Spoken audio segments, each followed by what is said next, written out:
시간에 바로 공연을 하게 되는데 다음 주는 또 우리 동지가 되고 그래서 또 할 수가 없고 그랬는데 다음 학기에 인문반 바로 공연할 때 이제 그때 같이 하는 걸로 하겠습니다. 그래서 이제 이렇게 밥그릇 4개 가지고 이렇게 쭉 먹는 거 있죠. 그래서 요거는 이따가 저 수업 말미에 바로 공연에 대한 것은 이제 설명을 드리도록 하겠습니다. 떡도 이제 많이 준비해 오셨는데 오늘 또 수업으로 또 좀 중요한 거거든요. 좀 마무리하는 거 그러기 때문에 교재가 좀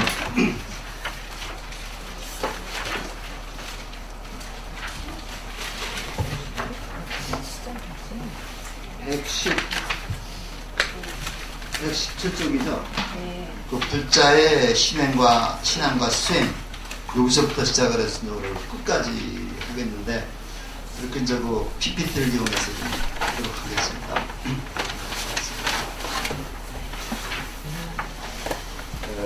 여기 돋보기 있어. 그래서 이제 교재에 있는 거를 이렇게 쭉 요약을 했거든요. 그래서 이제 먼저 신앙과 계율이라고 하는 그 항목이 있는데 우리가 불교를 말할 때 보통 그 신앙이라고 하는 말을 씁니다. 앙이라는 말이 어떤 말이에요? 우러러본다는 얘기예요. 우러러본다. 우러러본다 그래서 이제 우리가 이제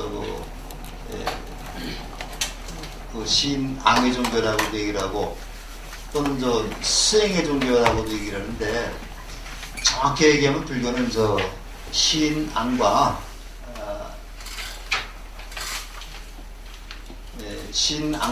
신앙과 수행을 같이 병행하는 정도입니다. 이런 부처님을 모시고 받들면서 자기 스스로 수행하는 그런 종교이기 때문에 일반적으로 이제 신행이라고 하는 말은 많이 써요. 그래서 이제 기독교 같은 데서는 신앙이라고 이렇게 많이 하지만 우리는 신앙 그 다음에 수행을 합해서 신행이라는 말을 많이 쓰기 때문에 불교를 정확히 얘기하면 신행의 종교다 이렇게 얘기해요. 근데 이제 뭐를 받들었냐면 보통 삼보라고 해서 우리가 3가지 보문이라고 해가지고 이것이 이제 부처님, 그 다음에 부처님에 대한 부처님의 가르침을 법이라고 그러죠. 그 다음에 승, 이걸 이제 우리가 승갑, 승갑이 사부대중을 이제 얘기를 하는데 또 삼보의 가르침을 믿고 따르면서 실천하는 종교다 이렇게 볼 수가 있습니다. 우리 여러분들 항상 할 때 삼귀를 했죠. 맨 처음 뭐라 그랬어요? 부처님께 귀의합니다.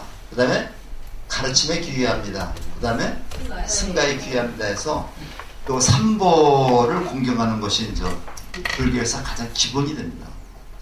여러분들이 나중에 이제 수료를 할 때 2월 5일 날 지금 계획되어 있습니다만 수료를 할 때 먼저 3기의를 받아요. 3기의계하고 그 다음에 5계를 같이 받습니다. 그래서 우리가 불문에 들어가게 되게 되면 가장 먼저 받아야 되는 게 3기의계하고 5계를 받는데 3기의계라는 거는 이제 부처님과 부처님 가르침과 승단에 귀의한다는 그런 얘기고요. 요건 이제 5계라는 것은 내가 이제 불교를 신앙하면서 내가 지켜야 할 5가지 그 계율을 5계라고 해요. 요건 이제 조금 이따 또 말씀드리겠습니다. 그래서 3기라는 것은 어떠냐? 지극한 마음으로 삼보에 의지하는 거 3기이다 해가지고 요것은 더 올 불교 출발점이자 첫걸음이다.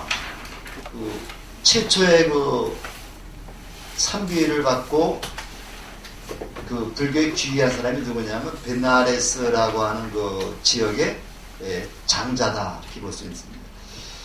요거는요 어떤 사람이냐면 우리가 이제 부처님의 생애를 읽을 때 굉장히 중요한 사람입니다. 이 사람은요.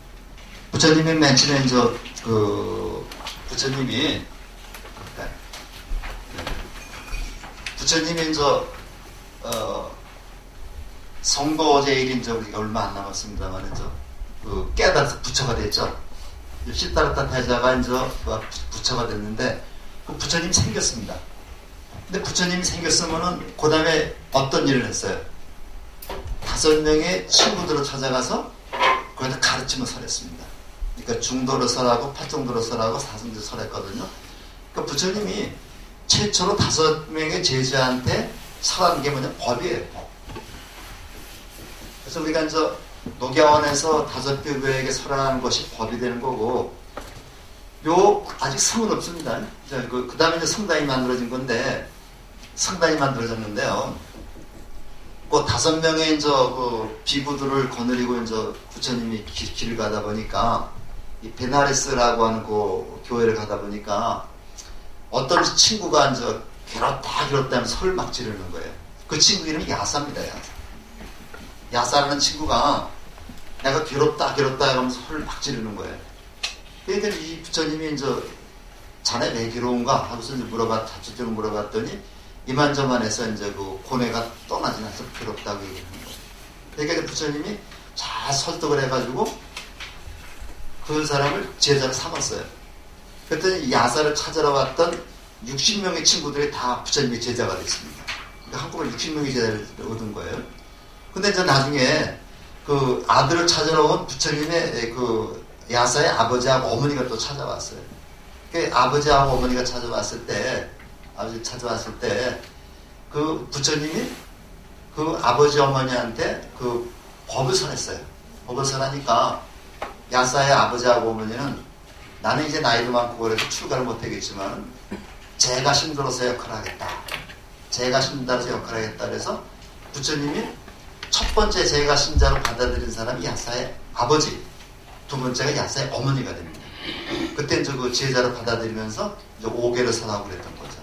그래서 최초의 이제 우리가 그 귀의자는 우리가 이제 야사의 아버지라고 얘기를 하는데, 이걸 다른 말로 이제 저렇게 얘기를 한 겁니다.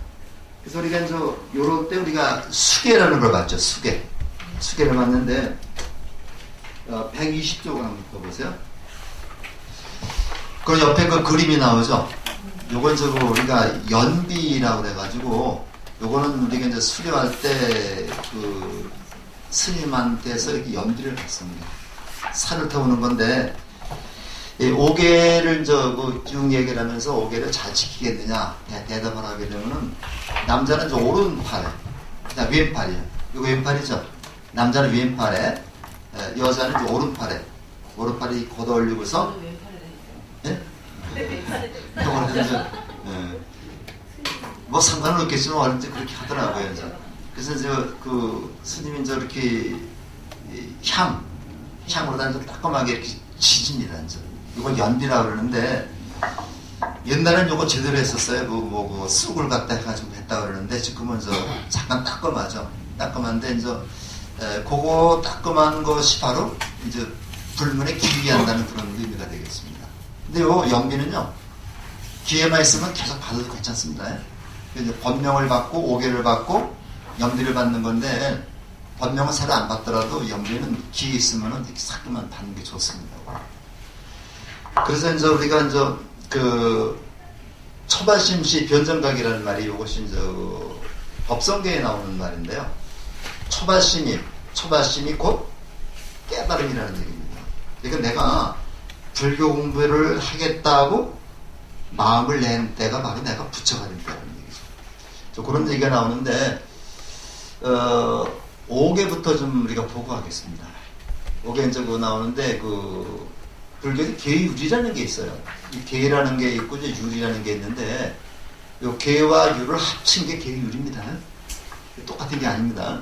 그래서 요거는 계라는 거는 자발적으로 지켜야 할 도덕적 수행이다. 요거는 지키지 않아도 어떤 처벌을 받지 않습니다. 그래서 요거는 내가 이제 자발적으로 요걸 지켜야 되겠다라고 하는 그런 다짐을 우리가 5계라고 그래요. 유지라는 거는 요거는 질서유지, 그 다음에 타율적이고 강제의 성격을 가지고 있기 때문에 요거를 지키지 않으면 처벌을 받습니다. 우리가 법률이라고 그러죠. 우리가 이제 법률이라고 그러는데, 이 법률은 우리가 지키지 않으면 처벌받는 게 이제 법률이죠. 그래서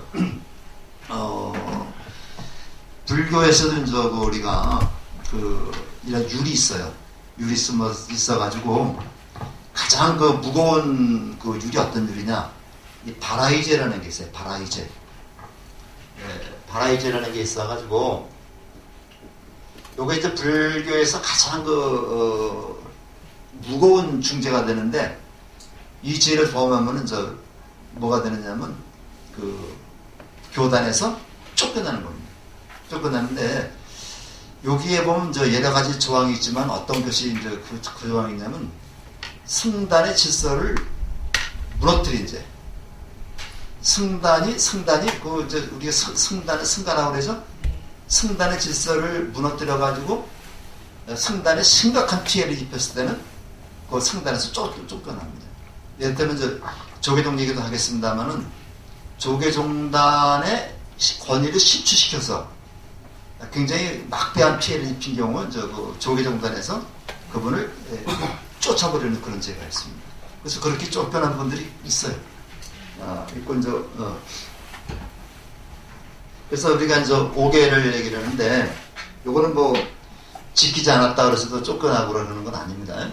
살생하지 말라, 남의 물건 훔치지 말라, 사음하지 말라, 거짓말하지 말라, 술을 마시지 말라 해서 살생하지 말라라고 하는 것은 이제 우리가 좀 긍정적인 표현으로 바꾼다면은 이렇게도 볼 수 있겠죠.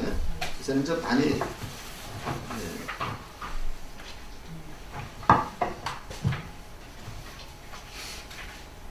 긍정적인 표현을 많이 바꿔요. 생명을 존중하라. 생명을 존중하라 해서 그건 살생이라는 말을 살인이라는 말로만 해석하면 안 됩니다. 살인이라는 것은 뭐예요? 사람을 죽이는 거죠. 살생이라는 것은 생명을 가지고 있는 모든 사물을 죽이는 걸 살생이라고 해요. 그래서 그걸 살생하지 말라. 생명을 존중하라. 남의 물건 훔치지 말라는 것은 뭐예요? 도둑질하지 말아라. 이거는 자비를 베풀어라. 보시를 행하라. 이런 의미로 볼 수가 있는 거고요.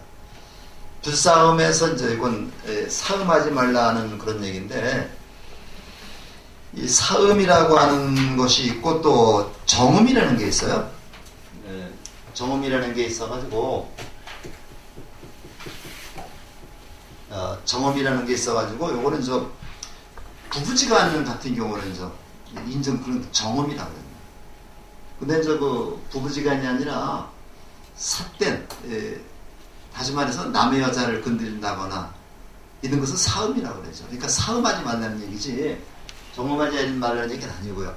근데 스님들 같은 경우에는 사음이든 정음이든 가리지 않고 이걸 하지 말라 그렇게 규정이 되어 있습니다. 그러니까 이거는 생명 윤리도덕을 지켜라는 얘기죠. 윤리도덕을 지키라는데 우리가 이제 불교에서 이 정이라고 하는 말이 요걸 잘 해석해야 되는데 요거하고 상대되는 말이 이렇게 사자가 있고요. 그 다음에 또 상대되는 말이 이런 말도 있습니다. 이런 경우는 어떻게 써요? 이런 경우에는 요거는 거짓 사자고 요건 바를 사자죠. 거짓되지 않고 바르다, 정직하다는 뜻에서 쓰는 말이에요. 요거는 잘못됐다는 얘기입니다. 그러다는 얘기죠. 요거 그러다는 의미고 요럴 때는 정이 옳다는 의미로. 근데 우리가 말할 때 파정도를 말할 때 뭐 정견, 정사 뭐 그렇게 파정도 들어보셨죠? 네. 이때 정은 어떤 의미일까요? 이 위의 의미로 봐야 될까? 밑의 의미로 봐야 될까요? 요거에 대한 반대말 요거는 정견이라고 하는 말은 삿된 견해를 갖지 말라는 얘기죠. 그래서 뭐 우리가 정견, 정사할 때는 요 의미로 봐야 돼요. 우리가 이제 시험 볼 때 정답 오답 그래죠. 정답 오답 그럴 때는 요런 의미입니다. 밑의 의미죠. 요거는 옳다는 얘기고 바르다는 얘기입니다. 자세가 바르다. 옳고 그름 다 분명히 다른 얘기죠. 옳다라는 말하고 바르다는 얘기는 다른 얘기입니다. 그래서 우리가 무슨 얘기 했었냐면요. 정견했을 적에 내 것이 무조건 옳다는 그런 얘기가 아닙니다. 무조건 옳은 견해가 아니라 다른 견해입니다. 그래서 그런 얘기를 쓰죠. 우리가 우리 임진왜란 때 승병들이 많이 나섰는데 서산대사나 사명대사가 승병으로 활동했는데 이분들이 분명히 일본군과 싸워가지고 내부를 죽였어요. 이게 바로 뭡니까? 살생이죠. 살생이죠. 그런데 이 사생은 바로 뭐를 위한 사생이에요? 더 많은 사람을 살리기 위한 사생입니다. 무슨 말인지 알겠어요? 일본 군사를 죽인 것은 더 많은 그 일본 군인들이 잘못된 그러한 욕심으로 더 많은 조선 사람들을 죽이는 거죠. 더 많은 사람을 살리기 위해서 그 일본 작은 생명을 죽이는 거죠. 그러면 우리가 옳다라는 개념으로 보면 그거는 맞지 않아요. 그렇죠? 바르다라는 개념으로 본다면 더 많은 생명을 위해 살리기 위해서 좋지 않은 삿된 것은 없애는 거죠. 우리가 이제 많이 예로 들지만 그런 경우가 나옵니다. 그 경전에 나오는 얘기인데 어떤 나무꾼이 이제 그 나무를 하고 있는데 사슴이 한 마리가 뛰어오는 거예요. 사슴이 뛰어오면서 이제 나무꾼님 나를 좀 숨겨주십시오. 그 뒤에 사냥꾼이 쫓아오고 있습니다. 그래서 이제 그 나무꾼이 사슴을 갖다가 이제 숨겨놨습니다. 그때 그 뒤에 이제 그 활을 든 사냥꾼이 찾아오는 거야. 찾아와서 그 사냥꾼 나무꾼 보고 여기 사슴이 지나가지 않았습니까? 사슴이 간 곳을 알려주십시오. 그렇게 얘기했어요. 그럼 어떻게 됩니까? 가서 사슴을 간 곳을 있는 곳을 알려주게 되면은 사슴이 죽죠. 근데 사슴이 간 곳을 알려주지 않고 거짓말을 하게 되면 어디에 걸리는 겁니다. 이게 불망어 거짓말에 걸리는 거죠. 이럴 때 어떻게 해야 되겠어요? 어차피 이 사람이 사생과 망어에 걸리게 되는데 이건 더 큰 거 생각을 해야 되겠죠. 그래서 이제 그 다음에 이제 지번개차가 나오는 겁니다. 그래서 이제 이 사람이 만약에 이제 그 사냥꾼을 위해서 사슴이 간 곳을 알려주면은 사생을 저지르게 되지만 그 다음에 거짓말을 하게 되면 불망어만 저지르게 됩니다. 어떤 게 더 비중이 더 크겠어요? 네? 그렇게 해야 되겠죠. 이게 바른 겁니다. 이게 바른 거죠. 근데 만약에 옳다라는 개념으로 생각하면 이게 해결이 되지 않아요. 그래서 항상 우리가 불교의 정의라는 것이 이렇게 바르다는 뜻으로 쓰일 때도 있고 옳다는 뜻으로 쓰일 때도 있고 대부분 다 바르다는 뜻이 되겠습니다. 파정도는 바르다는 뜻이 되겠습니다. 그 다음에 이제 거짓말하지 말라. 그 다음에 이제 술 마시지 말라는데 이거 술이라고 하는 것은요. 요거는 어떤 의미냐면 지금으로 하면 술뿐만 아니라 이제 마약이라든가 환각제가 다 들어가는데 이 경전 불기결에 보면 그 술이라고 하는 것은 지혜의 종자, 지혜의 종자를 끊는다. 이 술이라는 것이 지혜의 종자를 끊는다고 그래요. 그러니까 술을 먹게 되면 정신이 오락가락하죠. 사물을 올바르게 판단할 수 없죠. 사물을 올바르게 판단하는 게 지혜거든요, 사실은요. 그러니까 지혜의 종자를 끊어버리기 때문에 술을 먹지 말라고. 그리고 그 당시에는 술이라고 하는 것이 굉장히 좋지 않은 쪽으로 작용을 했던 모양이에요. 그래서 이렇게 이제 이걸 오계라고 그러는데, 근데 좀 모르겠습니다. 그래서 어떤 스님은 어떤 저기를 갈 때는 술을 아주 먹지 말라고 하시는 그런 스님도 있고, 기회를 줄 때 술을 먹되 정신을 잃지 않을 정도로 먹으라는 스님도 있어요. 그래서 저는 불국사에서 우리 저걸 받았는데 월산 큰 스님한테서는 심행이라는 그 법명을 받았는데 하도 오래돼가지고 생각은 하지 않지만은 적당히 알아서 먹으라 그랬던 것 같아요. 그 스님이. 근데 지금은 꼭 술뿐만 아니라 이제 마약 같은 거 다 포함이 되겠습니다. 그래서 우리가 이제 이렇게 보시고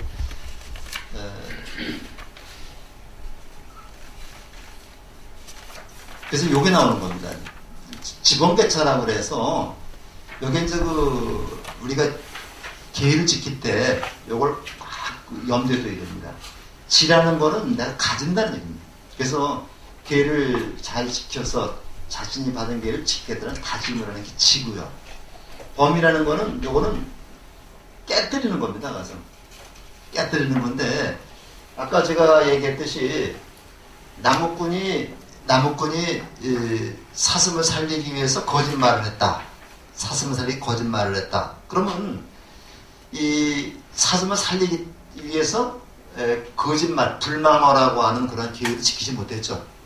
요걸 이제 범이라고 그래요. 그러니까 어떤 경우에는 지켜야 되고 어떤 경우에는 안 지키고 나중에 참여하는 경우도 있고요. 그 다음에 이제 개라는 말은 방편, 방편으로 이용한다 그런 경우도 있고, 차라는 것은 이건 막을 찾자입니다. 그래서 어떤 방편 사용할 수 있는 닫아버린다 그래서 그걸 지번개차라고 그러는데, 이게 이제 어떻게 잘못 생각하면 자기 합리화가 되죠. 자기 합리화가 되는데, 내가 오늘 모기 많이 잡아봤죠. 저도 잡아봤는데, 모기가 밤에 요새 뭐 이렇게 딱딱 치는 거 있더라고요, 이거. 딱딱 그러는 게 있는데, 이걸 죽이면서 내가 편히 잠 좀 자려고 죽이는 거다. 이렇게 합리화시키죠. 그래서 모기라는 생명체를 죽였는데, 이걸 이제 죽이고 나서 이제 자기가 이제 뭐 반성을 한다거나 뭐 그런 경우, 뭐 바퀴벌레가 있다. 이제 바퀴벌레 죽이는 게 여러 가지가 되겠습니다만은, 이게 이제 이런 얘기가 있습니다. 그래서 5개와 10개 등을 받아 지니고 범함과 열고 닫음을 잘 알아야 된다. 그래서 이 계를 지킬 때 이 지범개차라는 것이 굉장히 중요합니다. 굉장히 중요한데, 요거는 자기 스스로 판단해서 하는 게 아니고, 요거는 스님이라든가 덕이 높은 분들한테 가르침에 따라서 요걸 판단해야 된다는 얘기죠. 그래서 이런 것이 있다는 것만 알아두시고요. 그 다음에 예불과 헌공 나오는데, 우리가 예불이라는 거는 불교 신앙에서 굉장히 기본이 되는 겁니다. 그래서 보통 3번의 예불을 한다고 그래. 하루에 3번의 예불에 가서 아침 예불이 있고 사시마지 또는 사시예불이라고 합니다. 사시마지가 있고 저녁 예불이 있는데, 요 마지라고 하는 말은 우리 먹는 밥을 말합니다. 밥을 말해가지고, 아침 예불은 몇 시에 올리나요? 이렇게 절에서 3시 한 반 정도. 보통 이제 삼라만상에다 깬다 그러죠. 그래서 3시 반 정도 올리는데, 우리 불교 방송에서는 이렇게 올릴 수 없으니까 한 6시쯤 하죠? 그러고. 그 다음에 사시마지, 사시예불은 사시가 오전 9시에서 11시가 사시입니다. 그래서 한 10시 정도 그렇게 안팎에 올리고, 저녁 예불은 보통 일과가 끝나면 올리게 되는 거죠. 한 6시 그 정도 올리는데, 아침 예불에서는 뭘 올리느냐 하면 물을 올립니다. 이제 청정술 안 해가지고 깨끗한 물을 올려서 예를 표하는 거고요. 점심 때 그 얘기는 사시마지라서 요때 밥을 올립니다. 밥을 올려가지고 하는데, 부처님이 요때만 오전 9시, 11시, 40대만 공양을 드셨다고 그래요. 그래서 부처님한테 공양을 올리고, 그 다음에 저녁 예불은 향을 올립니다.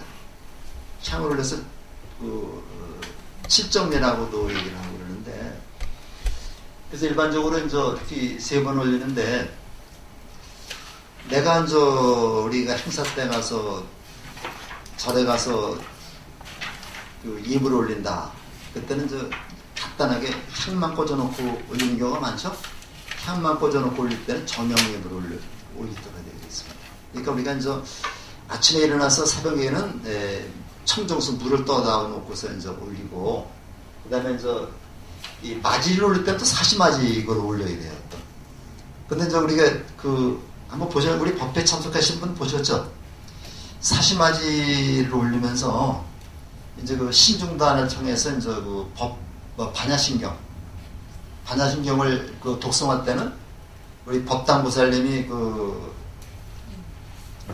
상단에 있던 밥을 절로 옮기죠. 왜 옮기나요? 신중단으로 옮기죠. 왜 옮겨요?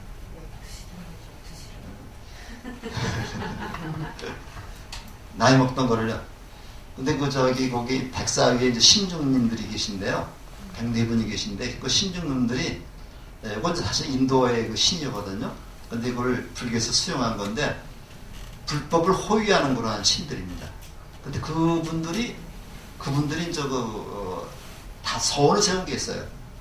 우리는 부처님을 이렇게 호위하면서 늘 부처님이 잡수다가 남기신 그러한 음식물만 먹겠다. 이런 원을 세웠습니다. 그런 원을 세웠기 때문에 이제 그 부처님이 그 드시던 거를 골로 옮기는 겁니다.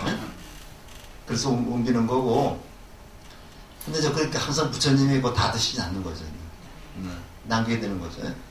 그래서 이제 옮기는 거고, 그 다음에 원래는 그 반야심경을 설할 때는 그 신중단을 향해서 설해야 됩니다. 그 부처님의 가르침을 신중들에게 이렇게 가르쳐주는 거죠.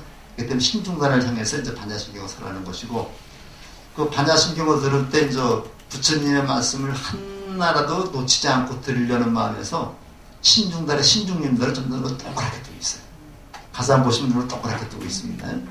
그래서 동그랗게 뜨고 있고, 부처님이나 보살님들은 반쯤 이렇게 감고 있고 그렇습니다. 그러니까 모습을 자세히 보시면은 그분들이 눈을 똑바로 뜨고 있는 거는 그런 것도 있지만 부처님의 가르침을 하나도 빠지지 않고 듣겠다는 것이 있어요.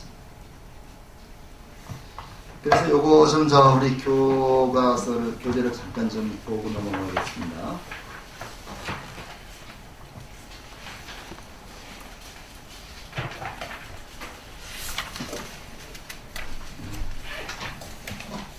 먼저 잠깐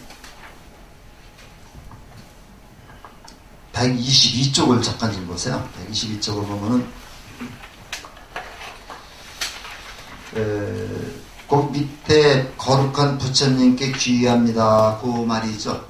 바로 그 위에 줄을 보면은 귀의란 돌아가 의지한다는 뜻이다. 단순히 의지하는 것이 아니다. 지극한 마음으로 삼보에 들어가가 의지하면 사겠다는 맹세. 그러니까 단순하게 하는 게 아니라 내가 진정으로 삼보에 의지해서 내가 살겠다, 생활하겠다, 이런 다짐입니다. 그렇기 때문에 삼귀를 우리가 노래할 때나 공양을 예불을 할 때는 지극한 마음으로 해야 되는 거죠. 그래서 거룩한 부처님께 귀의합니다. 이것은 한번 각자 읽어보도록 하시고요. 빨리 나가야겠네요. 그 다음에 130쪽에 보면 예불문이 나오죠. 예불문이 나오는데 거기 맨 처음에 헌다계라고 돼요. 헌다계. 그래서 제가 이제 청정수를 감로다로 삼보전에 올려오니 파도없어서 대자비로 파도없어서 이렇게 나오죠. 그래서 그거는 아금 청정수 변이감로다 봉원삼보전 원수에납수 원수자비에납수 이렇게 요거는 새벽예불에서 올리는 겁니다. 청정수를 올린다 그랬죠. 청정수를 올려서 요 청정수가 감로다로 변해가지고 여기 이제 우리가 131쪽의 한문을 보면은 내가 이제 청정수를 올려오니 변이라는 말은 바뀐다는 얘기입니다. 이 청정수가 감로다로 바뀌어서 삼보님들이 모두 흠양할 수 있도록 그렇게 해주시옵소서. 그러면서 이제 원수에 납수 원수에서 절을 올리는 겁니다. 요거는 이제 우리가 새벽 예불 때 올리는 예불문이고요. 그 다음에 계양, 정양, 해양, 해탈양, 해탈지견양 요 향이 나오죠. 향을 보니까 계양, 정양, 해양, 해탈양, 해탈지견양 여기서부터는 바로 저녁 예불입니다. 향을 올리는 거니까요. 그래서 광명운대 주변 밖에 쭉 나와서 그 다음에 지극한 마음으로 올린다 해서 지신기명리의 상계도사, 사생자부, 시야도사, 석가모니부 이렇게 하면서 절을 하게 되는 거죠. 모두 7번 절을 합니다. 그래서 우리가 아침 예불하고 저녁 예불 때는 지신기명례를 해요. 지신기명례를 해가지고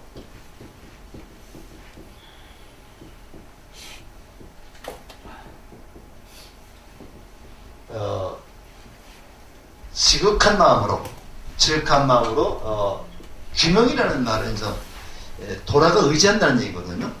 그래서 삼귀하고 마찬가지 말인데 지극한 마음으로 부처님 전에 돌아가는 마음으로 돌아가 의지하는 예를 올리겠다 이런 얘기입니다. 그래서 아침 저녁 예불에는 이렇게 지신기명례로 가는데 지신기명예 그다음에 시합은 석가모니불 그다음에 불타의 아중까지는 부처님에 대하게 부처님에 대한 예불입니다. 그다음에 이제 달마의 아중이 나오죠. 이 달마라는 말은 다르마 또는 단마라고 하는 말의 요거를 가짜법이거든요. 이거는 법이라는 얘기입니다. 법. 그래서 달마의 아중에 하면 요거는 부처님이 가르친 법에 대한 예불입니다. 이거 달마를 갖다가 달마대사라고 생각하는 사람인데 그건 아니고요. 법에 대한. 그 다음에 그 다음부터 대지문수 사리보살부터 시작을 해가지고 맨 끝에 승가의 아중까지는 승가에 대한 예불이죠. 그래서 대지문수 사리보살부터 시작을 해서 고줄 대지문수 사리보살 그 다음에 대행보현보살 대비관세음보살 대원본준 지장보살 요 분이 4대 보살이거든요. 요건 보살에 대한 예불. 그 다음에 영산 당시 수불부촉 10대 제자 16성 500성 요거는 그 성문이라고 있고 독수성은 연각입니다. 그러니까 성문과 연각에 대한 예불이 그 다음 줄이고 그 다음에 그 다음 줄은 성문 연각이라고 있습니다. 이걸 요거 있습니다. 그래서 제대조사, 천하종사, 일체선지식. 그래서 그거는 조사, 종사, 선지식에 대한 예불. 그 다음에 그분들을 제외한 모든 승가에 대한 예불 해가지고 이것이 그 불법승 삼보에 대한 예불을 보다 구체화시킨 것이 예불이 되는 거죠. 그 다음에 점심 예불은, 사시 예불은 지심 정례 공양이라 그러죠. 지심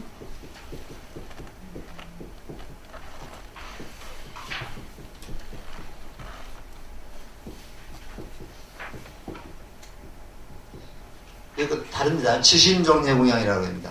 이거는 지심 김영례 이렇게 나오고는 지심 정례 공양 이렇게 나오죠. 이거는 공양을 올리기 때문에 사시 예불은 지심 정례 공양으로 나오고 시작하고 아침 예불하고 그 저녁 예불은 지심 김영례로 시작합니다. 문제가 없으면 시간 되면은 요걸 한번 좀 예불문을 한번 좀 말씀을 드릴 텐데 그래서 그런 거고요. 그래서 그 다음에 헌공이라는 거는 이거 넘어가겠습니다. 법회라는 게 있어요. 법회라는 게 있는데 이 예불이라는 거는 부처님에게 예를 표시하는 거고요. 그 법회라는 거는 같이 모여서 부처님의 말씀을 듣는 걸 우리가 법회라고 그러죠. 그래서 스님한테 우리가 법문을 들어서 스님이 부처님을 대신해서 이렇게 말씀을 해주는 거죠. 그 법문을 듣고서 그 법문을 청할 때는 첩법가를 우리가 하게 됩니다. 그래서 여기는 이런 게 있고 이 포사라고 또 자자라는 게 또 있습니다. 포사이라는 거하고 자자라는 게 또 있는데요. 이거 자자라고 그래요. 이 참여하는 방법이 이렇게 포살과 자자가 있는데 포살이라는 거는 대체적으로 매월 보름하고 30일 날 매월 보름하고 금음날이 포살을 하게 되는데 매월 그 보름하고 금음에 대중들이 모여 생활하죠. 이렇게 생활할 때 그 대중들 앞에서 내가 나서가지고 얘기하는 겁니다. 내가 여러분들하고 이렇게 보름 동안 생활하다 보니까 내가 요런 점을 내가 잘못했습니다. 대중들이 용서해 준다면 내가 깊이 참여하고 다시는 이런 잘못을 범하지 않도록 하겠습니다. 다짐하는 걸 포살이라고 그래요. 포살. 예를 들어서 그런 게 많이 나와요. 우리가 이렇게 하다 보면은 저런 책이 하나 갖고 싶은데 어떤 경전이 하나 갖고 싶은데 그 경전을 돈 주고 살려니까 좀 아깝고 그러니까 옆에 사람과 슬쩍 내가 훔친 겁니다. 훔쳐가지고 내 것장 사용했는데 요거에 마음에 걸리는 거예요. 그러면서 대중들 앞에서 내가 이러이러한 잘못을 범했습니다. 용서해 주시겠습니까? 그러면서 대중들이 용서해 줍니다. 이렇게 대답을 하게 되면서 뭐 3번 묻는다고 그래요. 그러면서 그때부터 참여해서 그런 잘못을 저지르지 않는 걸 포산을 해요. 자자라는 건 뭐냐면 조금 다른 거거든요. 우리가 안고 들어가죠. 지금 동안고 중입니다. 스님들이. 동안고 석달이 있고 하안고 석달이 있는데 동안고가 끝나는 날 또 하안고가 끝나는 날 주로 이제 하안고는 백중날 끝나요. 음력 7월 15일 날. 그때 이제 끝나는 날 대중 앞에서 나와가지고 이제 내가 나와가지고 얘기를 하는 겁니다. 제가 여러분들하고 석 달 동안 이렇게 같이 생활했는데 저는 열심히 하려고 노력을 했습니다만 혹시 여러분들이 보기에 제가 잘못한 것이 있으면 이 자리를 지적해 주십시오. 그럼 반성하겠습니다. 이게 자자입니다. 그러니까 내가 잘못을 범하고도 내가 모르는 경우가 있겠죠. 그런 거 지적해달라는 얘기죠. 그럼 내가 고치겠다. 요거를 누구부터 했냐? 부처님부터 했습니다. 그래서 우리가 이제 한국가 끝나면 제일 먼저 부처님이 나와가지고 내가 이렇게 같이 생활했는데 혹시 나도 모르는 사이에 잘못한 게 있으면 지적해 주십시오. 그럼 고치겠습니다. 이렇게 했어요.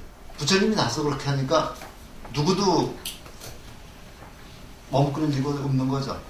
이렇게 해서 이제 부처님이 바로 솔선수범을 보였던 그런 모습이 되겠습니다.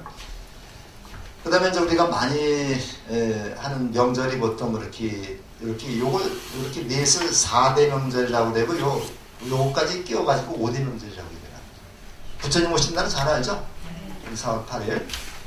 출가제일은 출가한 날입니다. 2월 8일. 성도제일은 12월 8일 음력. 그 다음에 열반제일은 2월 15일. 그래서 2월 8일하고 요 2월 15일 동안은 어때요? 딱 일주일 동안이죠. 일주일 동안이기 때문에 출가제일하고 열반제일은 보통 묶어가지고 일주일 동안 같이 기도에 들어갑니다. 기도에 들어가고요. 그 다음에 성도제일은 음력 12월 8일인데 올해 같은 경우 아마 내년 1월 5일인가 될 거예요. 1월 5일인가 돼가지고 요것도 전국 사찰에서 다 일제히 다 일주일 동안 성도제일 수행 정지를 들어갑니다. 그래서 이제 우리 절에서는 29일 날 들어가죠. 네. 12월 29일 날부터 일주일 동안 매일 수행 정지 기도를 하는데 우리 자비도량 참법이라는 게 있어요. 우리 저기 법당에 가면은 자비도량 참법 이렇게 두꺼운 책이 있는데 이거를 일주일 동안 그거를 가지고서 기도를 합니다. 기도를 했는데 그걸 다 하게 되면은 절을 하게 되면은 3,000배가 조금 안 된다고 그래요. 그래서 그걸 한 번에만 3,000배 정도 하는 그런 효과가 있는데 한 번에만 2시간 정도 그렇게 한번 하게 될 겁니다. 그래서 12월 1월 5일 날이 열반제일인데 열반제일 새벽에 새별 보고 깨달았다 그러죠. 그래가지고 12월 4일 날부터는 철회 정진을 합니다. 철회 정진을 해가지고 밤새 기도를 하고 새벽에 아침 예불을 해서 회양을 하게 되는 거죠.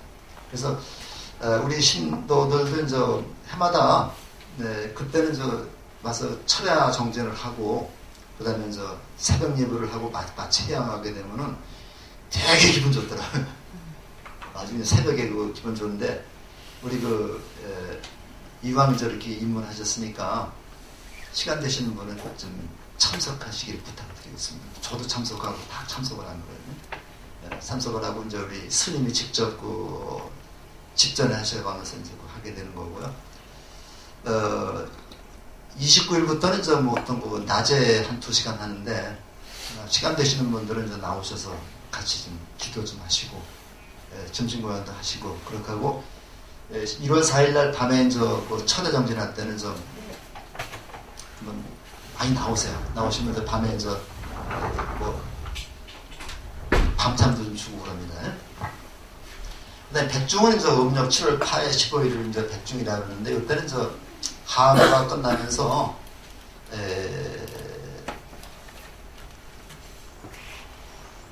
그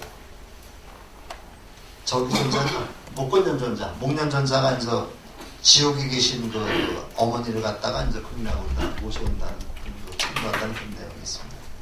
이걸 5대 명절이라고 하고, 이 5대 명절 외에 또 우리가 이제 그 불교 집안에서는 이 동지를 굉장히 그 크게 지내고 있죠.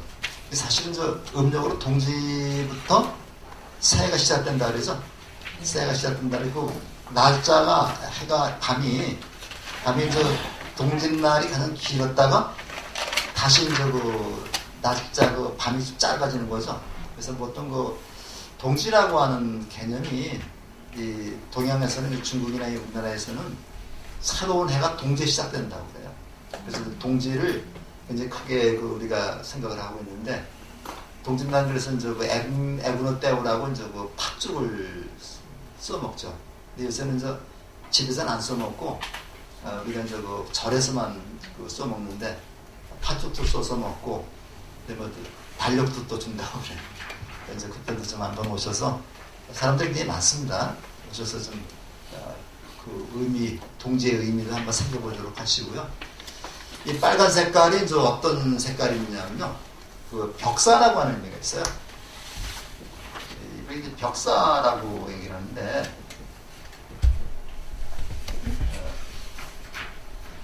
삿땡기호를 쫓아버린다는 얘기죠. 삿땡기호를 쫓아버린다 그래서 이 중국 가면은 왜 그 빨간 글씨 많이 쓰죠.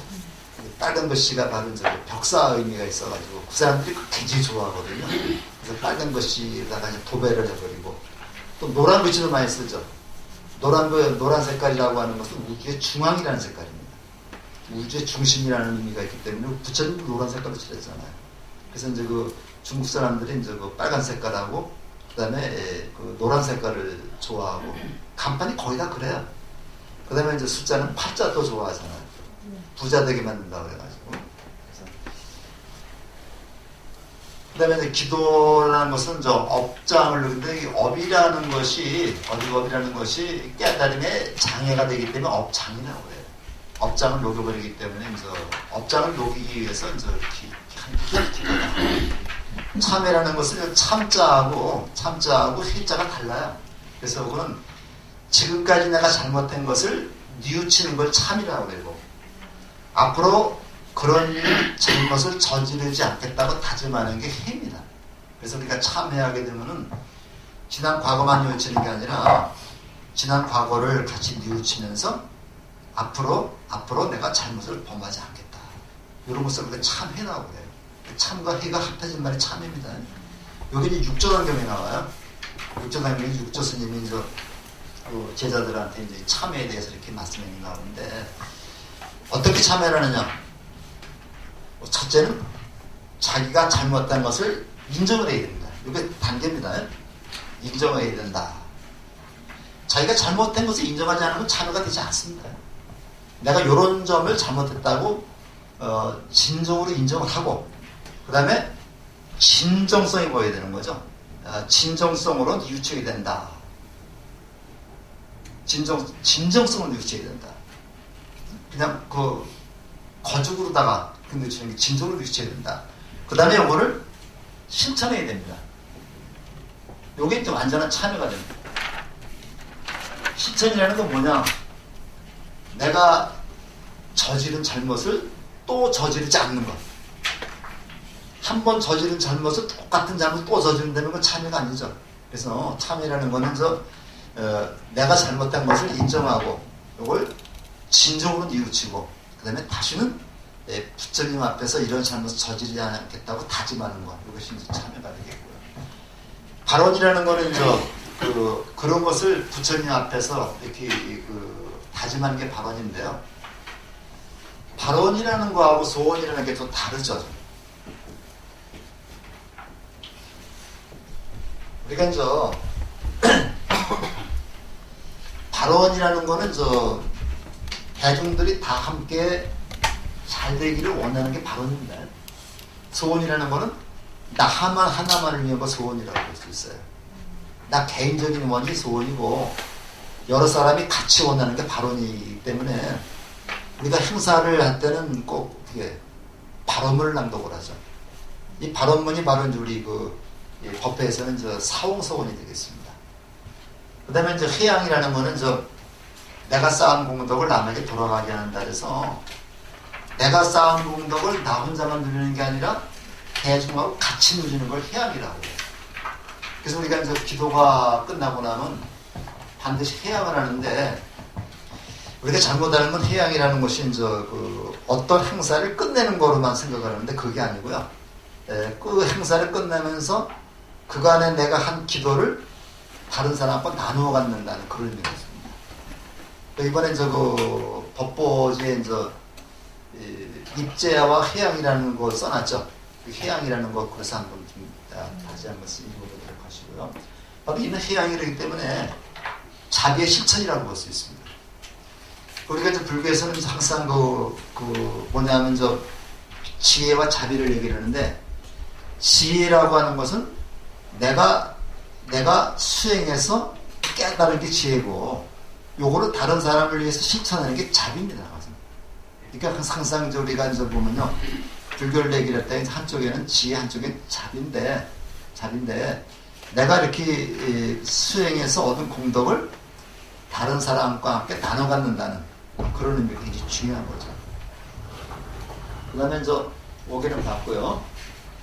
한국 불교 역사 이거 조금만 보고서 좀 쉬었다 하겠습니다.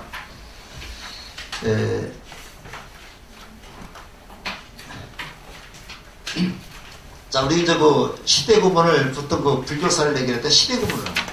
시대 구분을 하는데 여기서 교재 있는 대로 다 제가 나눠봤는데요.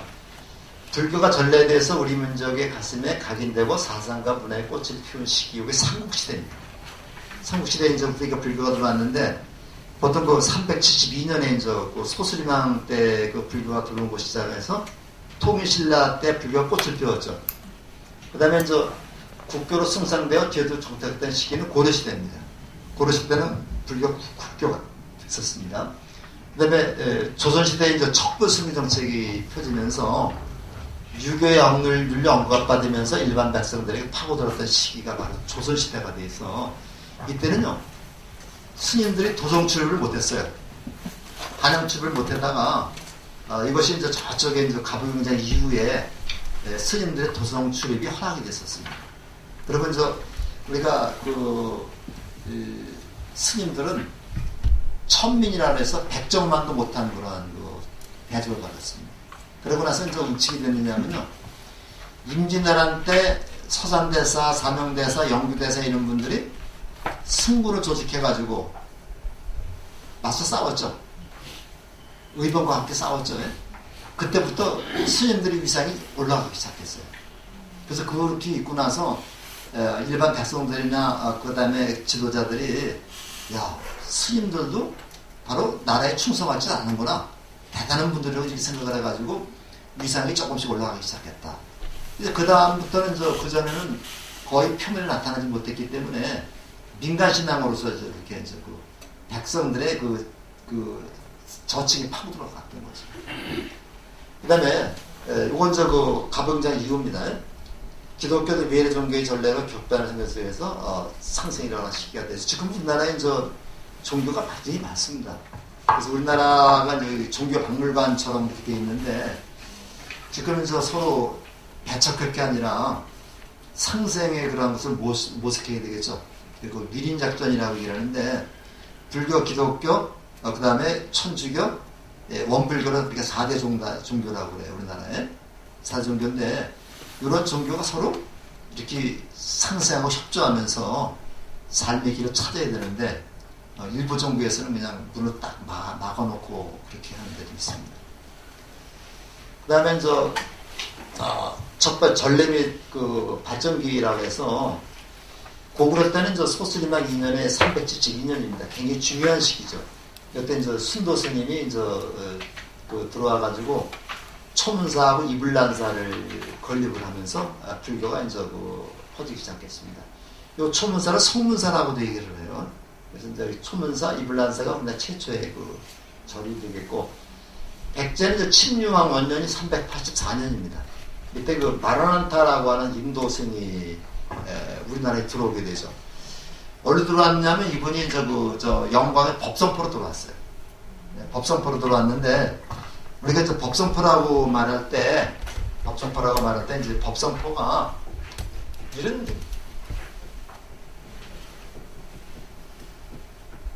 법성포라고 이렇게 쓰거든요. 그래서 이제 법성포라는 것은 바로 부처님의 법이 일로 들어왔기 때문에 법성포라고. 그 영광에 있죠. 영광군이죠. 그리고 이제 거기에 보면은 지금 보면은 영광군하고 그 불교계에서 이제 그 법성포 지나서 오는 그 해안가에 아주 커다란 절을 하나 만들어놨어요. 그 절이 마라난타사라고 있습니다. 한번 가보신 분 있는지 모르겠네요. 법성포에 마라난타사라고 있는데 거기 가면 그 관세음보살하고 마라난타 그 상이 산 위에 굉장히 크게 이렇게 조성해놨고 그 밑에는 이제 뭐 인도 불교의 원형을 볼 수 있는 그런 내용들이 많이 있습니다. 한번 기회 가시면 거기 마라난타사라고 있어요. 마라난타사 거기 한번 보시고 그 다음에 영광 시내에 들어오면 거기 불갑사라는 절이 있어요. 불갑사. 불갑사라는 절이 있는데 이 절 이름에서 갑자가 들어가는 데는 굉장히 그 최초라고 하는 의미가 있습니다. 가물병장이라고 그러죠. 그래서 그 불갑사, 도갑사, 그 다음에 또 저기 계룡산에 가면 갑사가 있죠. 무언가 좀 다른 절입니다. 여기 그 불갑사가 보면은 조금 좀 다른 면이 있는데 이 불갑사가 여기가 이제 백제불교의 이제 시발점이라고 얘기할 수 있는 그런 크진 않은데 굉장히 절이 아주 좋습니다. 그래서 이렇게 영광 가면은 이렇게 마라난타사하고 그 다음에 이제 또 불갑사 좀 보고 법성포에서 또 이렇게 뭐 정식한 게 있더라고요. 또 뭐 배서 있고 그렇게 한번 하면 좋고 그 다음에 신라에는 묵호자가 고구려에서 묵호자가 458년에 이제 했는데 이때 공인이 금방 안 됐습니다. 그래서 527년 한 70년쯤 지나서 법흥왕 때 그 이차돈이라는 사람이 순교를 했죠. 최초 순교자인데 이차돈하고 그 법흥왕이 짠 겁니다. 짜가지고 이 법흥왕은 왕권을 좀 강화시키려는 의도가 있고 이차돈은 불교를 홍보하려는 의도가 이게 바닥 떨어져가지고 서로 뒤로 뒤집어 써가지고 이차돈을 죽입니다. 죽이는데 이차돈이 죽으면서 내가 죽으면 이적이 일어날 것이다.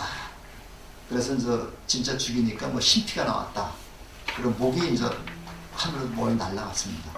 날아가서 떨어진 곳에다가 절을 졌어요. 그 절이 백류산. 지금 저희 가면 있어요. 그 백류산하고 요건 경주에 있습니다.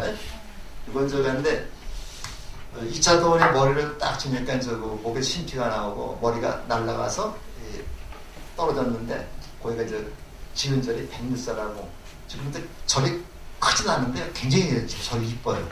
거기 그 대나무 숲도 있고 그 밑에 가면 땅속에서 사방불 나왔다는 데 있고 그러는데 경주에서 포항 가는 길 옆에 탈해왕릉이라고 있습니다.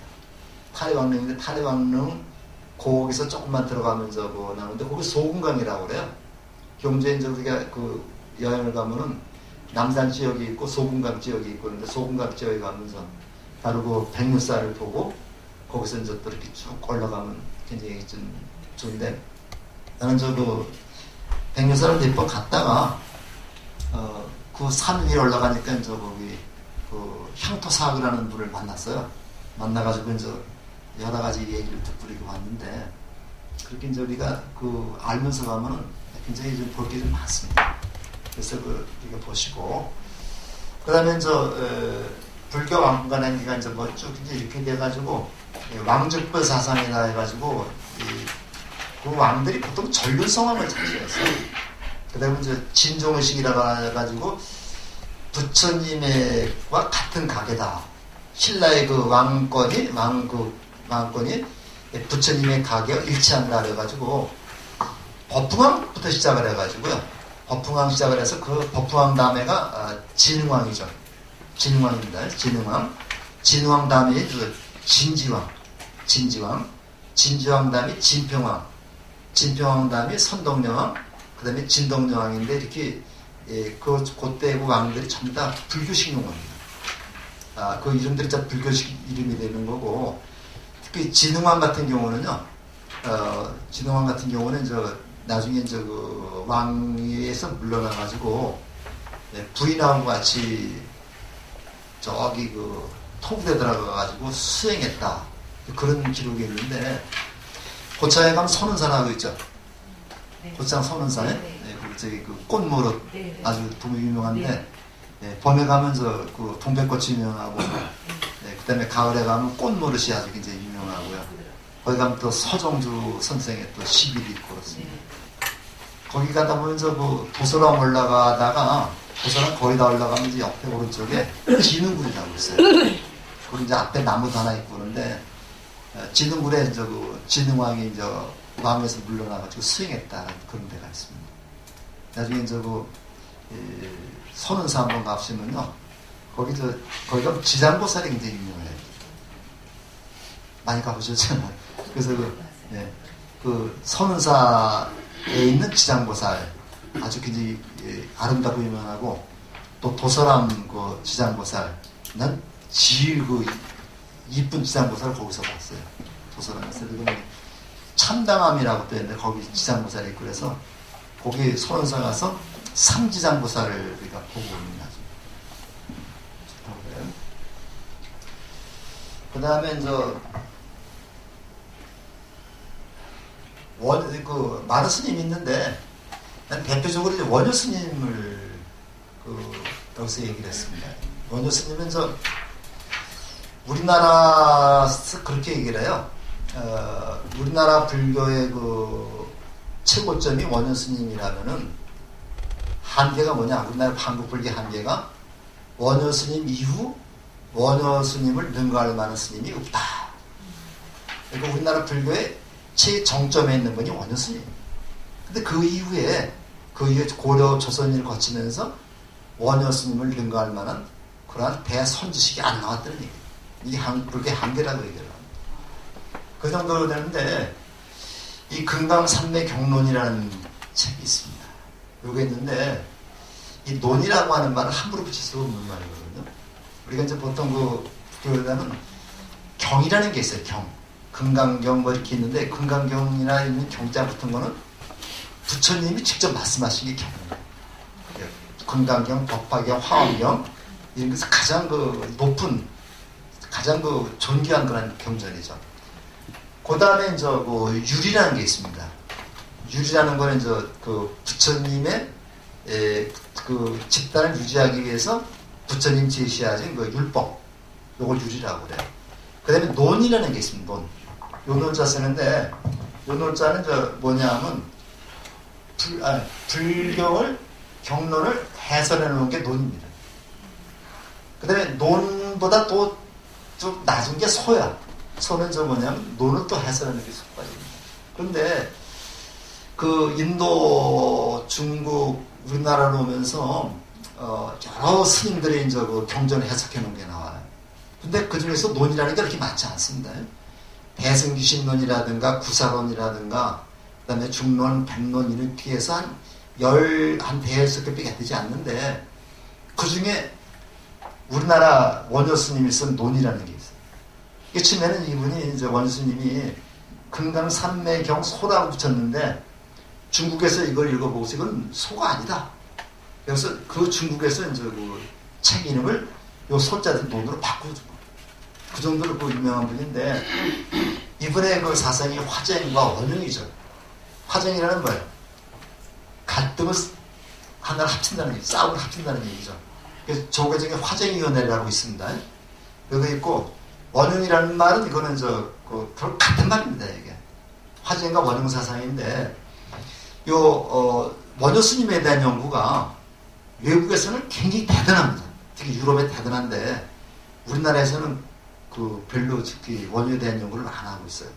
원효보다는 중국 스님들 갖다 많이 이렇게 얘기를 하고 그러는데, 사실은 중국의 해능이라든가 이 못지않게 원효 스님의 사상이 대단한 사상이죠. 우리나라에서는 저 돌아가신 이기영 박사님이 이제 원효에 대해서는 아주 대가입니다. 대가고 지금 원효의 사상을 계승하고 있는 분이 제자가 이제 조 박사하고 또 이렇게 되는데, 우리나라의 거의 지금 큰 스님들이라 하는 분들이 대부분 다 이기영 박사, 동국대학에서 이기영 박사한테 이제 가르침을 받은 그런 분들이죠. 이제. 그래서 제가 이제 저도 이제 이기영 박사님한테 조금 좀 불교 공부를 했고, 이 무진장 스님이라고 이제 들어보셨나요? 무진장 스님한테 제가 꽤 좀 많이 배웠습니다만는데, 이 무진장 스님도 이제 이기영 박사한테 불교 공부를 배우신 겁니다.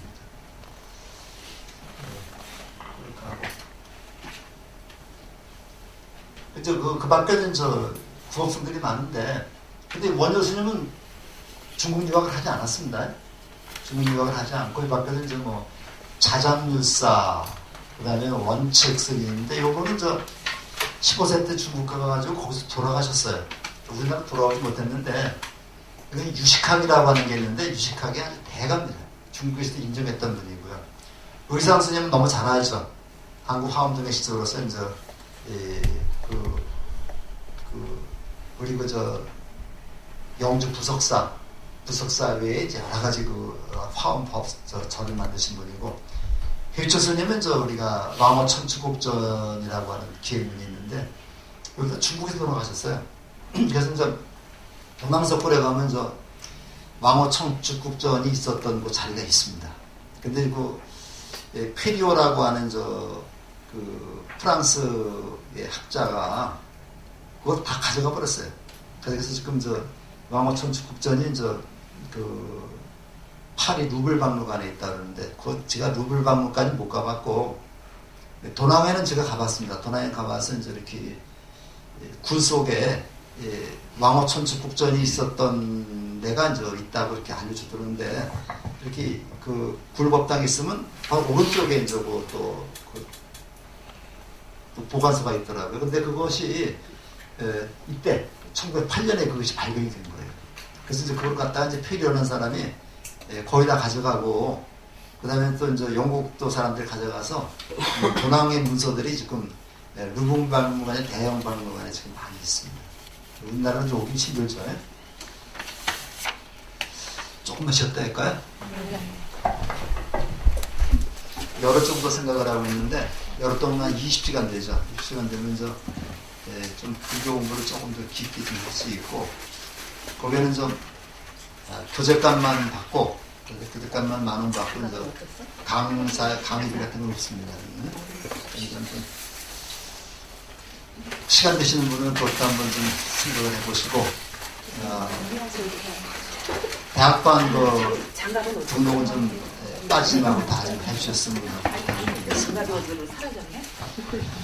그 다음에 개근하신 분들, 지금 손 들어보세요. 개근하신 분들은 적당한 시간을 좀 잡아가지고요. 우리 이제 학장 선생님하고 점심 먹는 시간이 있습니다. 나중에 연락을 드리겠습니다. 이거 드시면서 유인물 하나 준 게 있죠? 그거 잠깐만 좀.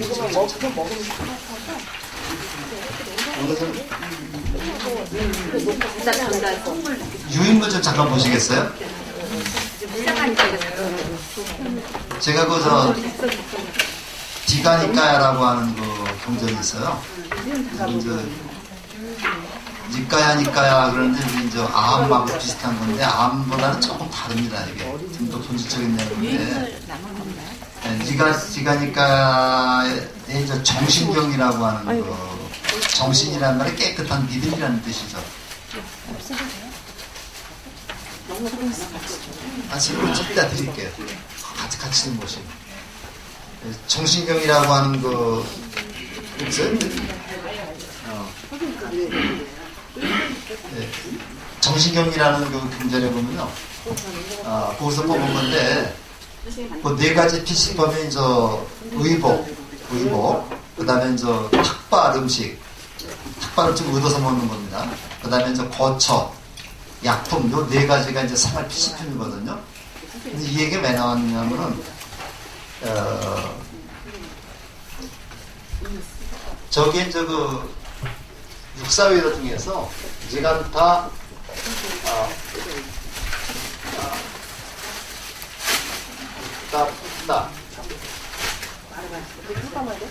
지간타 우타푸다라고 하는 그 육사회도가 있는데 이분이 누구냐면 자이나교 교주입니다. 자이나교라고 해서 이 자이나교가 이제 불교와 함께 이제 가장 대표적인 종교가 되는 거죠. 지금 인도에도 이 자이나교도가 있는데 이 자이나교도는 불교보다 더 철저하게 무소유를 주장하는 종교입니다. 무소유를 주장하는 종교고 그렇기 때문에 이제 아무것도 소유하지 않아요.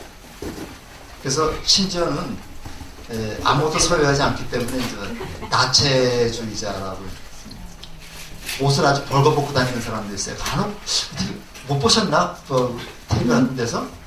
그래서 전화 본 적이 있는데 그 자이나교 교수가 이제 나체로 다 발가벗고 이제 다니는데 그 뒤에서 이제 그 신도들이 따라다니면서 이제 뭐 시중을 두고 있는 게 있었는데요.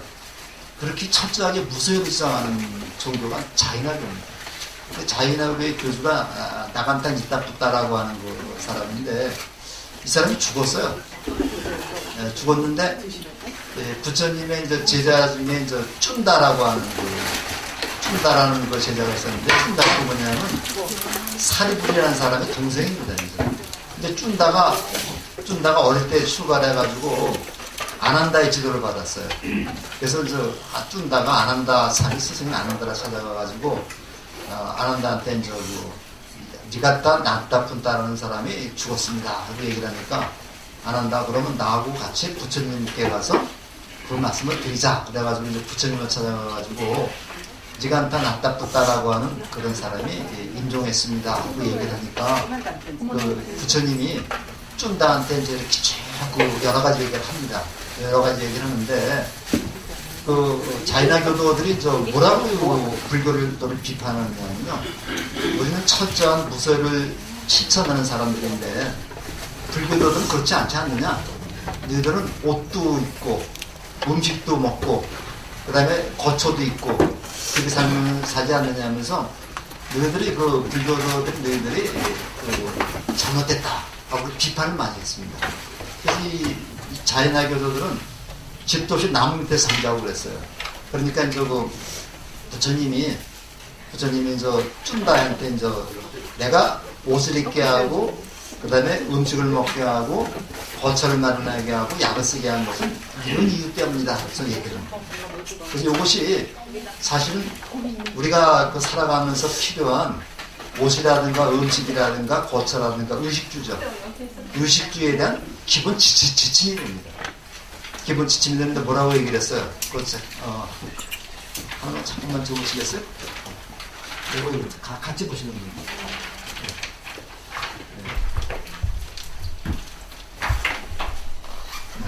거기 보면 쭌다요. 둘째 딸을 보면 그러므로 여기서 나는 그대들에게 옷 입는 것을 허락하였나니 오직 그대들이 추위를 물리치고 더위를 물리치고 파리, 모기, 바람, 햇빛, 파충류와 닿는 것을 물리치게 하기 위해서이며 부끄러운 법을 가리게 하기 위해서 내가 옷을 입는 것을 허락한 것이다. 이거 너무 사치스럽게 입지 말라는 얘기죠. 그 다음에 나는 그대들에게 특별 음식을 허락하였나니 오직 그대들이 이 몸을 지탱하고 유지하고 해야 배고픔을 쉬고 청정범행을 지키게 하기 위해서 청정범행 수행하는데 지장이 없게 하기 위해서 음식을 허락한 것이다. 그래서 나는 오래된 배고픈 느낌이 일어나지 않게 할 것이다. 하고 나는 건강할 것이다. 나 비나지 않고 안온하게 머물 것이다. 그래서 그 제자들이 이렇게 말할 수 있도록 하기 위해서 했다는 얘기죠. 세 번째, 거처 허락한 것은 추위를 물리치고 더위를 물리치고 파리 쭉 이런 것을 없애기 위해서 내가 허락한 것이다. 그 다음에 약품을 허락한 것은 고통스러운 느낌을 물리치고 병 없음을 최상으로 하고 수행하는데 지장이 없게 하기 위해서 약품 먹는 것을 약 먹는 것을 허락한 것이다 해가지고 부처님이 의식주 문제에 대해서 가장 분명하게 말씀하신 것이 이경입니다. 그래서 이제 이경을 바탕으로 해가지고 나중에 다승경전에서 이제 의식주에 대한 얘기가 나오는 건데, 의식주에 대해서 아주 분명하게 말씀하신 가장 원초적인 내용입니다. 그러면 결과적으로 보면요, 옷은 내 몸을 보호하고 부끄러운 데를 가리기 위한 것이야 만족하다 그런 얘기고요. 그 다음에 음식은 목숨을 부지할 수 있을 정도로 된 것이다. 그 다음에 거처는 비가 온다거나 천재지변이 있죠. 이때에서 내 몸을 보호하기 위한 것. 그 다음에 몸도 마찬가지죠. 약도 마찬가지죠. 그래서 우리가 몸을 법당이라고 그래요. 몸을 법당이라고 해요. 그래서 내 몸을 지키는 것은 내가 내 법당을 지키는 것이다. 그래서 얼마 전에 지난 일요일날 건당식이라고 했죠. 건당식이 건자가 건축한다는 얘기입니다. 건축한다는 얘기고요.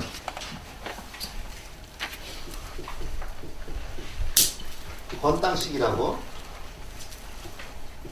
이 당자는 집이라는 식입니다. 집을 만든다는 얘기죠. 집을 만들어서 이제 보통 건당식 하면은 스승이 제자한테 법당을 물려준다는 그런 의미가 있어요. 그러니까 법당을 하나 지어서 스승이 제자한테 그 법당을 물려줘 줌으로써 제자가 스승을 대신해서 설법도 하고 그렇다는 얘기죠. 그래서 아주 쉽게 얘기하면 스승이 자기 제자를 정식으로 인정해야 된다는 그런 것이 건당식입니다. 근데 건당식의 뜻이 바로 법당을 살펴듣는다는 얘기거든요. 그러니까 법당이라는 것이 바로 뭐냐? 내 몸이 법당입니다. 그러니까 내 몸을 함부로 하면 안 된다는 얘기죠. 그래서 우리가 앞을 때는 그러니까 이렇게 얘기를 해가지고 했다. 근데 이 자이나가는 지나치게 극단적으로 무소유만을 강조했기 때문에 이것이 인도에서는 지금 불교부터 신자보다 많다고 그래요. 많은데 이것이 지나치게 무소유만을 극단적으로 주장했기 때문에 세계적인 종교를 발전할 수가 없었던 거죠. 그래서 불교가 인도 여러 사상 중에서 유일하게 세계 종교를 발전할 수 있었던 것은 바로 이런 한쪽으로 치우치지 않는 견해, 무소유적으로 지나치게 고행적으로 치우치지 않고 지나치게 향락적으로 치우치지 않고 항상 중도적 입장을 취했기 때문에 바로 불교가 세계 종교를 발전할 수 있었던 것이다. 성철 스님은 백일본문을 쓰면서 불교의 핵심적인 사상은 중도 사상이라고 했어요. 중도 사상이라고 그랬는데 중도 사상을 다른 말로 바꾸면 공사상이 되는 거고 연기 사상이 되는 거고 무화 사상이 되는 거고 그렇습니다. 그래서 우리가 불교 공부할 때 굉장히 많이 헷갈리는데 중도라는 말이나 무화라는 말이나 그다음에 연기라는 말이나 공이라는 말이나 전부 다 연관이 되어 있는 말입니다. 똑같은 것도 아니지만은 그것이 없으면 다 되지가 않아요. 그래서 우리가 항상 중도 사상, 우리가 보통 말할 때 적당하게 하라는 얘기죠. 적당하게 하라는 말이 바로 중도 사상이라는 그런 뜻을 볼 수가 있습니다. 요거 좀 드시면서 말씀을 드리겠습니다. 천천히 드시면서 하세요. 이게 오늘 할 내용이 좀 많이 있거든요. 그래서 요게 그래서 좀 중요하지 않으면 막 넘어가겠습니다. 이 고려불교에서는 우리가 국교가 되면서 국사왕사는 그 사자가 스승사자죠. 이거 나라의 스승, 왕의 스승 해가지고 이게 나라의 왕의 자문 역할을 했다는 얘기죠. 왕의 자문 역할을 해가지고 정신적인 지도자를 받들었다. 그래서 대표적인 것이 우리 이성계하고 무학대사 이게 나오죠. 그러니까 이성계가 무학대사를 스승으로 섬긴 겁니다. 스승, 왕의 스승이다. 그래서 이렇게 있고 조계종하고 천태종이 나오는데요. 이 조계종은 우리가 대각국사, 보조국사 진울로부터 비롯된다고 보는 거고, 천태종은 대각국사 의천 이렇게 얘기하는데 나중에 이건 또 조계종에 대해서 얘기를 하겠습니다. 그다음에 선교이치, 수행종 쭉 나오고 우리나라 조계종이 다른 데하고 달라요. 요거는 우리가 선종과 교종인데 선종이라는 건 뭐냐면 조계 육조 해능 달마대사를 됐으면 육조 해능부터 시작이 되는 게 선종인데 여기서는 이제 실천불교입니다. 쉽게 얘기하면 실천불교가 돼가지고 내가 경전의 내용을 모른다 하더라도 경전의 뭐 내용을 모른다 하더라도 내가 일심으로 부처님을 생각하면서 수행을 하게 되면은 성불할 수 있다. 이런 개념이고요. 교정이라는 거는 이제 부처님의 가르침이 84,000법문이죠. 경전을 방편으로 해서 경전의 가르침대로다가 내가 수행을 하면 깨달을 수 있다는 그런 얘기입니다. 그래서 우리가 어떤 선을 이제 부처님의 마음이라고 그래요. 선은 부처님의 마음이고 교는 부처님의 불설님의 말씀이다. 그래서 불설이라고 합니다. 그래서 부처님의 말씀을 이제 우리가 교라고 그러고 선은 부처님의 마음이다. 그래서 나중에 선종이 생기면서 이런 얘기가 나와요. 교회별전이라는 얘기가 나옵니다. 들어보셨을 텐데 교회별전이다. 가르침 외에 부처님의 가르침 경전이죠. 경전 외에 또 다르게 전한 것이 있다. 교회별전입니다. 부처님이 열반에 드시면서 경전의 말씀 외에 또 다른 마음으로 전한 게 있다. 이거 마음으로 전환되는 건 이심전심이라고 그래요. 마음에서 마음으로 전환돼서 이심전심이라고 해가지고 이심전심이라고 얘기를 하죠. 마음으로서 마음을 전한다. 마음으로서 마음을 전한다 해서 이심전심이 되는데 부처님이 이제 그 가섭존자한테 이제 마음에서 마음을 전하는 것이 3번이 나옵니다. 뭐 여마미소가 나오고 뭐가 나오고 그래서 3번에 걸쳐서 나오는데 이게 경전은 없어요. 나중에 선종에서 만들어낸 얘기입니다. 그래서 이 경전보다도 오히려 가섭존자의 마음을 갖다 중시하는 게 선종이죠. 근데 이제 우리 불교는 조계종은 선종을 중심으로 하면서 교종까지 같이 아우르는 선과 교를 같이 아우르는 그러한 종파가 바로 우리 조계종입니다. 일본의 조동종이나 중국의 인제종하고 또 달라요. 그래서 우리만의 독특한 불교라고 볼 수가 있는 것이 조계종이다. 이렇게 보는데 여기 이제 맵을 이어온 것이 지금 우리 조계종이 되겠습니다. 그 다음에 이제 대장경하고 삼국유사의 편찬인데 대장경은 이제 우리가 잘 알다시피 이제 초조대장경이 이제 있었고 이것은 지금 거의 다 없어졌습니다. 그 다음에 두 번째 제조라고 그래요. 두 번째 만든 대장경이 이제 고종 38년에 이제 만들었는데 이것은 해인사에 보관되어 있고 세계문화유산으로 지정되어 있는 그겁니다. 전개 다 보관되어 있고 지금 경판수가 한 8만이 조금 넘습니다. 그래서 보통 8만 대장경이라고 얘기를 하는데 정확한 명칭은 고려대장경이라고 해요. 지금 있는데 해인사 거기에 다 보존이 되어 있죠. 나중에 가보시면 알겠지만 해인사 장경각 이걸 보관하고 있는 집이 장경각인데 장경각을 기가 막히게 줬습니다. 그래서 밑에다가 뭐 파서 숯도 집어넣고 소금도 집어넣고 뭐 이렇게 해서 습기가 올라오지 않게 해놓고 거기 이제 엉성한 것 같지만요 판각 장경각 가서 문을 보면요 어떤 문은 이렇게 문이 큰 데가 있고 어떤 문은 문이 조그만 데가 있고 그래요. 우리 옛날 시골집에 대청마루 있었죠. 대청마루 앞이 확 터지고 마루는 앞이 확 터지고 뒤에는 문이 조그맣습니다. 뒷문이. 그리고 문이 조그만 데서 바람이 뭐 이렇게 해서 그리 자연 바람이 된다고 그래요. 그래서 장경각은 바람의 흐름에 철저하게 맞춰서 지은 집입니다.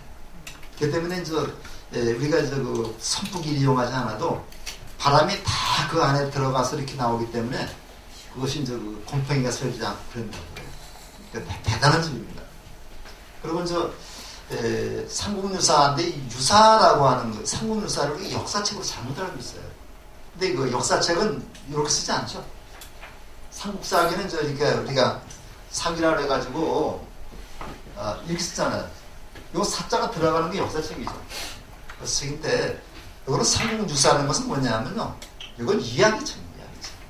이야기책이라 해가지고 요거는 이제 삼국유사를 역사책으로 생각해보니까 설화집입니다. 설화집.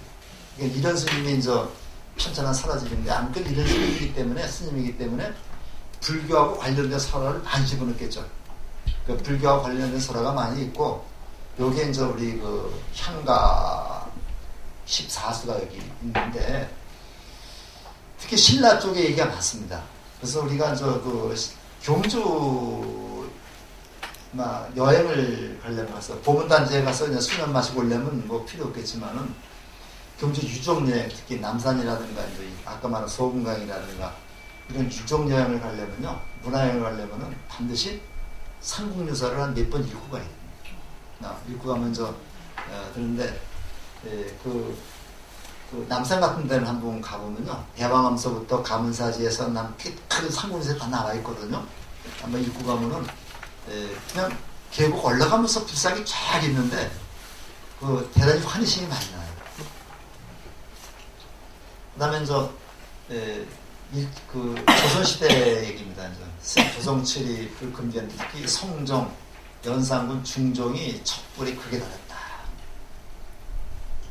세종대왕은 여침에 그 척불 정책을 쓰다가 나중에는 그 불교의 호의적이죠.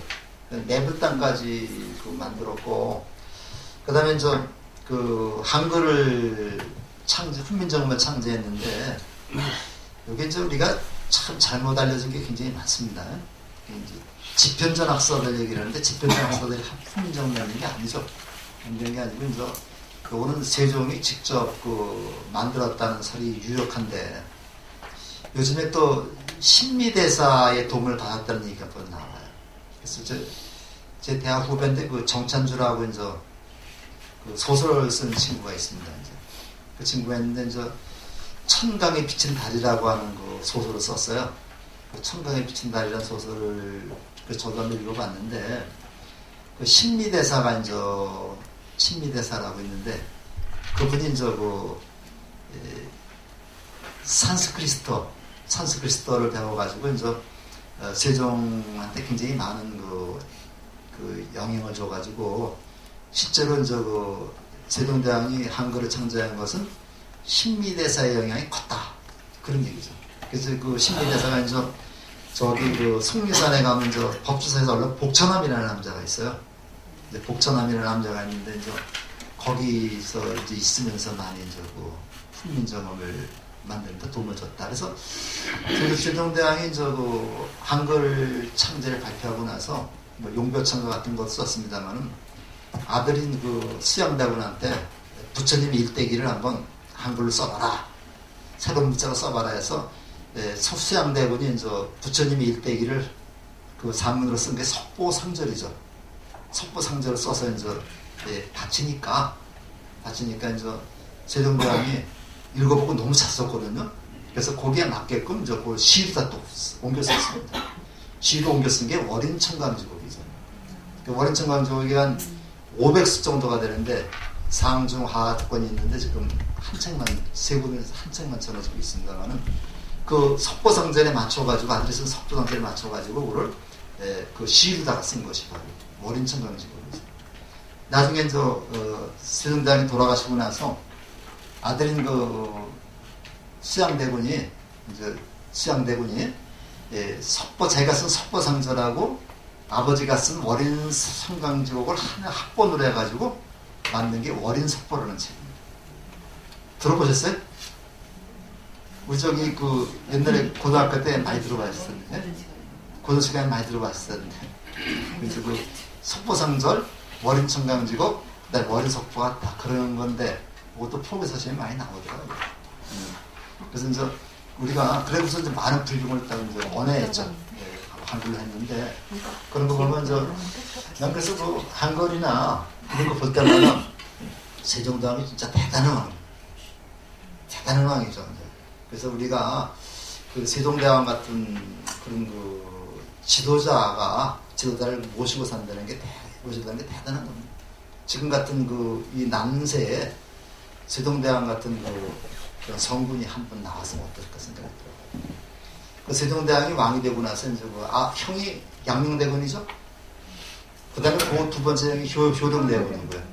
근데 이제 왕이 되고 나서 신하들이 계속 상소를 내는 거예요. 양녕 죽이라고.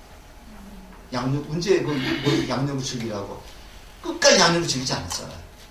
양녕을 죽이지 않고 보도만 안고 신하들을 갖다 이렇게 그러니까 그게 아무나 못하는 거라고.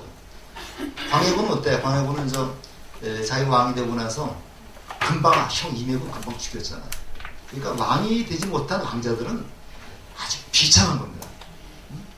그 수양대군도 왕이 되고 나서 동생 안평대군 죽였죠. 이명대군인가 죽였어요. 지금 영주 부석사 가다 보면 소수원 그 옆에 임해군 사당이 있습니다. 임해군이 아니라 이명대군 사당이 있는데 자기 형제들 다 죽이는 거예요. 죽이는데 우리 세종대왕 끝까지 형이 양녕대군을 죽이지 않았잖아요. 이 하나만 대단한 거. 우리 박근혜 대통령은 어떻습니까? 가서 대통령 되고 나서 형제들하고 다 끊어버렸잖아요. 김정은이도 되고 나서 국무부인가? 죽였죠. 첫 번째가 등장하면 신하들이 왕이 가르치는 겁니다. 친구들 다 죽여버리는데 왜냐하면 역적 누명 쓰면 되거든요. 그 다음에 이 문정왕후는 또 이분이 누구냐면요. 중종의 계기죠. 중종의 계기인데 이분은 또 대단한 왕입니다. 정난정이하고 이렇게 좀 짝짝꿍이 돼가지고 정난정께서 최순실이라고 도대체 모르겠습니다만은 짝짝꿍이 돼가지고 했는데 불교계에서는 아주 대단한 분이죠. 굉장히 불교를 갖다가 보호해준 분인데 이분이 승과를 부활시켜가지고 보호스님하고 함께 불교를 굉장히 발전시킨 분인데 이때 승과를 통해서 등장한 분이 청어휴정, 소위 말해서 서산대사입니다. 서산대사가 청어휴정이죠. 이 문정왕후가 승과를 부활시켜가지고 청어휴정, 서산대사를 이렇게 발굴해내는 것 불교계에서 대단한 우리가 이득이라고 할 수 있어요. 그래서 이 조선 불교를 가장 대표할 수 있는 분이 서산대사죠. 제자가 사명대사죠. 그래서 우리가 승분 같은 애들인데 문정왕후가 죽고 나서 권력이 하루아침에 그냥 몰락해가지고 보호스님은 제주도 유배가서 죽습니다. 그래서 이때부터 우리 불교가 산중불교로 전락한다. 이렇게 했습니다. 타락했죠, 보수님. 네? 그 시대의 보수님 좀 타락했죠. 문정왕후 저게 조금 많은 스님이 타락했죠. 예, 그렇죠. 예, 타락했는데, 이게 결과적으로 역사라는 게, 항상 승자 기록이라 그러죠. 그러니까, 유학자들이 그냥, 아주 불교를 그냥 아주 타락한 거를 굉장히 심하게 이렇게 쓰는 것도 있어요. 그러니까 정교로서 수수성을 이렇기 때문에 그런 거죠. 예. 그러니까, 결과적으로, 이렇게 박해봤는데 타락할 거고 건너치가 어디 있습니까? 그래서 역사라는 게 항상 그래요. 그 다음에 지번개차라는 거 아까 좀 나왔죠? 그 다음에 요거 승분 얘기할 때 지번개차가 나오고 선가귀감이라는 책이 있는데요. 이 귀감이라는 것은 남에게 모험이 될 수 있는 그런 것을 귀감이라고 해서 남에게 모험이 요새 말로 하면 뭐라고 그러나? 영어도 하는 말이 있는데 아니 지금 저기다가 그래서 모범이 될 수 있는 요새 영어보다 누가 본받을 만한 사람은 뭐라고 하는 말이 있는데 그래서 선가귀감이라는 게 선종 집안에서 귀감이 될 수 있는 그런 그걸 적어놓은 게 선가귀감이고 이분이 또 도가귀감이라는 책도 쓰고요. 유가귀감이라는 책도 썼습니다. 근데 지금 선가귀감이 굉장히 우리 전불교를 할 적에는 아주 대표적인 책이에요. 멘토라는 말 쓰죠? 그러니까 우리가 귀감이라는 말이 좀 쉬운 말로 하면 멘토라는 얘기입니다. 그러니까 선가의 멘토가 될 수 있는 그런 책이라고 했습니다. 그 다음에 이건 1895년 도성 출입이 해금됩니다. 1894년이 갑오등장이죠. 해금되면서 이제 쭉 나와가지고 1921년 선학원이 이제 생기면서 성풍이 진작됐다 해서 지금 안국동에 가면 저 중앙선학원이 있습니다. 중앙선학원이 있고 이 선학원이 이제 그 우리 조계종에 이제 들어왔는데 지난번에 이제 우리 그 여기 용화사 갔다 오신 분도 부회장님 갔다 오셨죠, 같이? 그래서 이제 그 정호스님 49제에도 우리가 참석을 했습니다만 이제 용주사 분류가 아직 끝나지 않았어요. 그래서 이제 그게 참 창피한 얘기인데 이게 이제 그 주도권 싸움 해가지고 이제 좀 문제가 심각합니다. 근데 이제 용주사나 용화사에 이제 여기 인천 용화사입니다. 용화사에 이제 그 가장 그 영향력 있는 스님이 이제 성담 스님이죠. 이게 정강 스님이라고 그래서 성담 스님, 저 은사님이 정강 스님입니다. 정강 스님이 이제 그 무슨 거는요. 정강 스님의 스님이 이제 스승이 이제 만공 스님이고요. 만공 스님의 스승이 이제 그 경호 스님이고. 그래서 우리가 이제 한국 불교의 전통 법맥을 따지자면은 경호 스님부터 시작을 해서 그다음에 만공 스님, 그다음에 정강 스님, 그다음에 성담 스님. 이게 전통맥인데 그걸 좀 보다 못한 저 성담 스님이 야, 참 조그냥 더럽다. 그래서 탈종한다. 그래서 이제 탈종선언을 한 겁니다. 그때 그 용화사 쪽이 이제 선학원 소설이거든요. 여기 이제 용화사, 그 다음에 저기 도원동에 있는 그 무슨 사가 또 있는데요. 거기 있는 거. 그 다음에 수봉공원에 있는 그 부용사.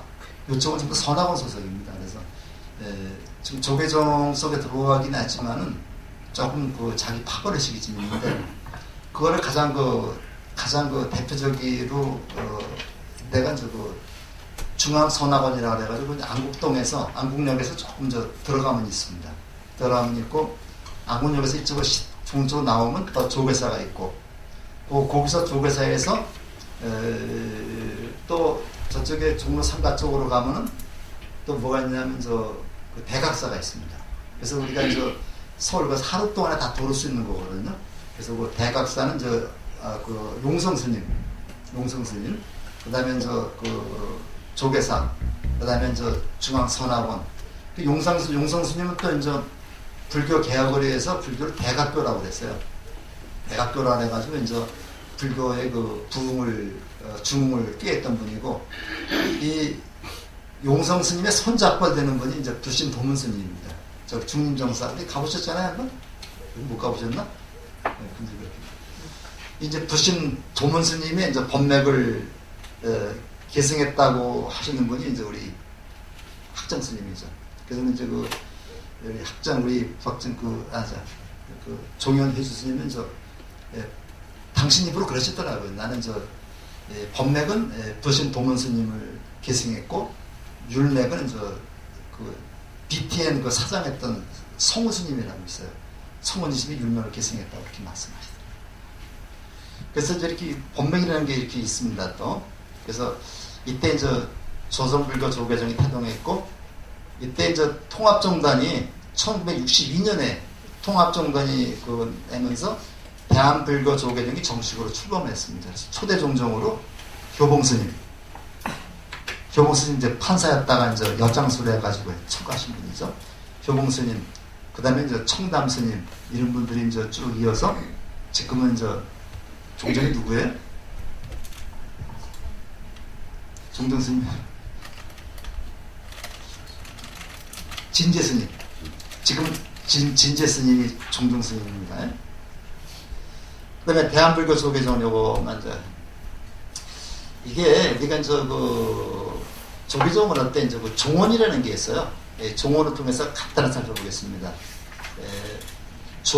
도의국사가 종조입니다. 도의국사가 창수한 가지산문에서 기원하여 또 가지산문 들어봤죠?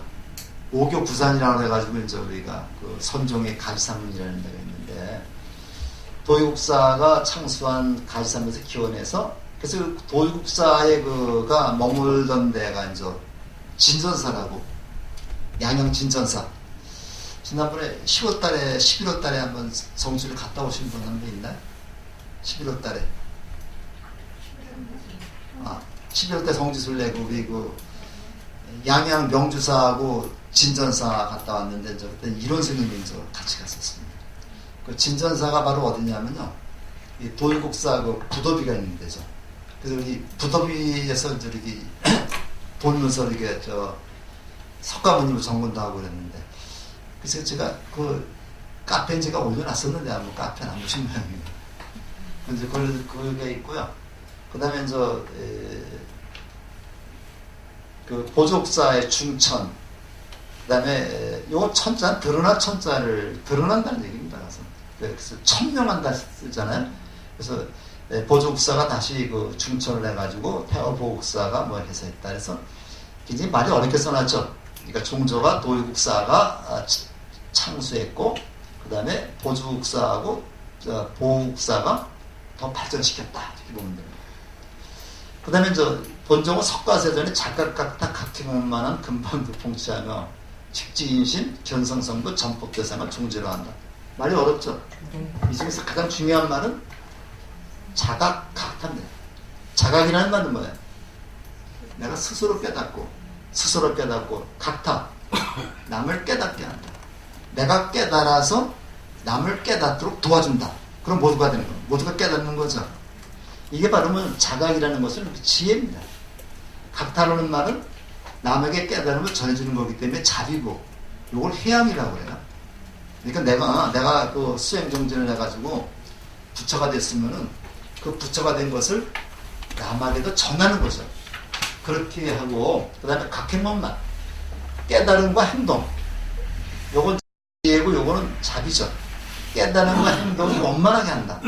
그러니까 내가 깨달아서 깨달은 걸 다른 사람에게 전해주고, 그럼으로써 내 깨달음과 깨달음의 지혜와 자비를 원만하게 하는 것이 부처님의 가르침의 핵심이라는 얘기입니다.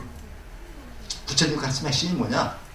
내가 공부해서 깨달았으면, 지혜를 얻었으면 지혜를 다른 사람에게 베풀어가지고 그 사람하고 나하고 같이 부처다운 행동을 함으로써 이 세상을 불국정토로 만드는 것이 부처님의 가르침의 핵심이라는 얘기죠. 그렇게 함으로써 뭐 이렇게 쭉 된다는 얘기고요.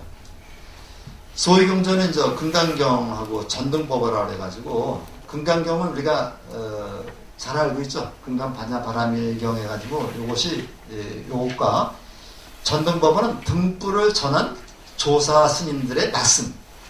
가장 대표적인 것이 육조단경입니다.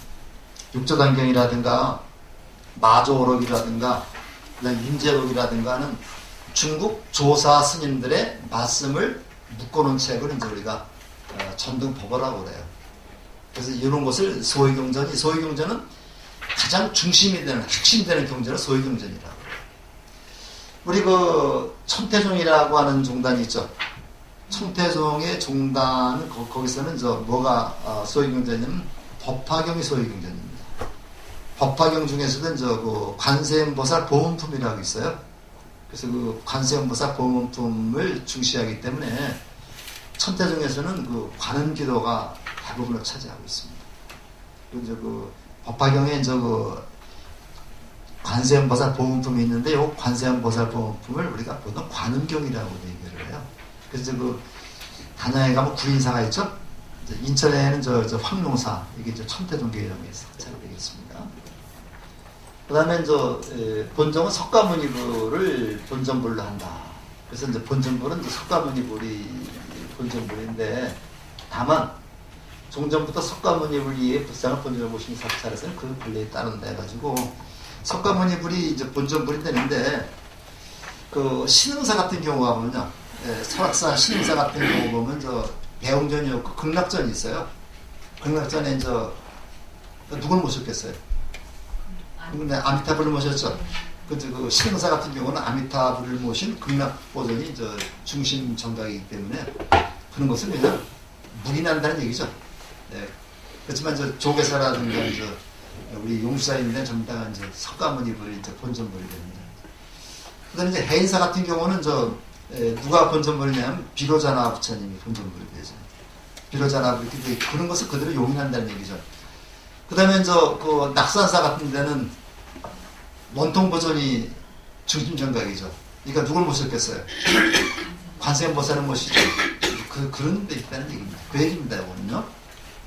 그 다음에 종단은 사부대중이라 해서 이제 비구, 비구니, 그 다음에 신도, 이제 우바세, 우바이에서 남자 신도를 우바세, 여자 신도를 우바이, 남자 스님을 비구, 여자 스님을 비구니에서 우리가 이제 사부대중이라고 해요.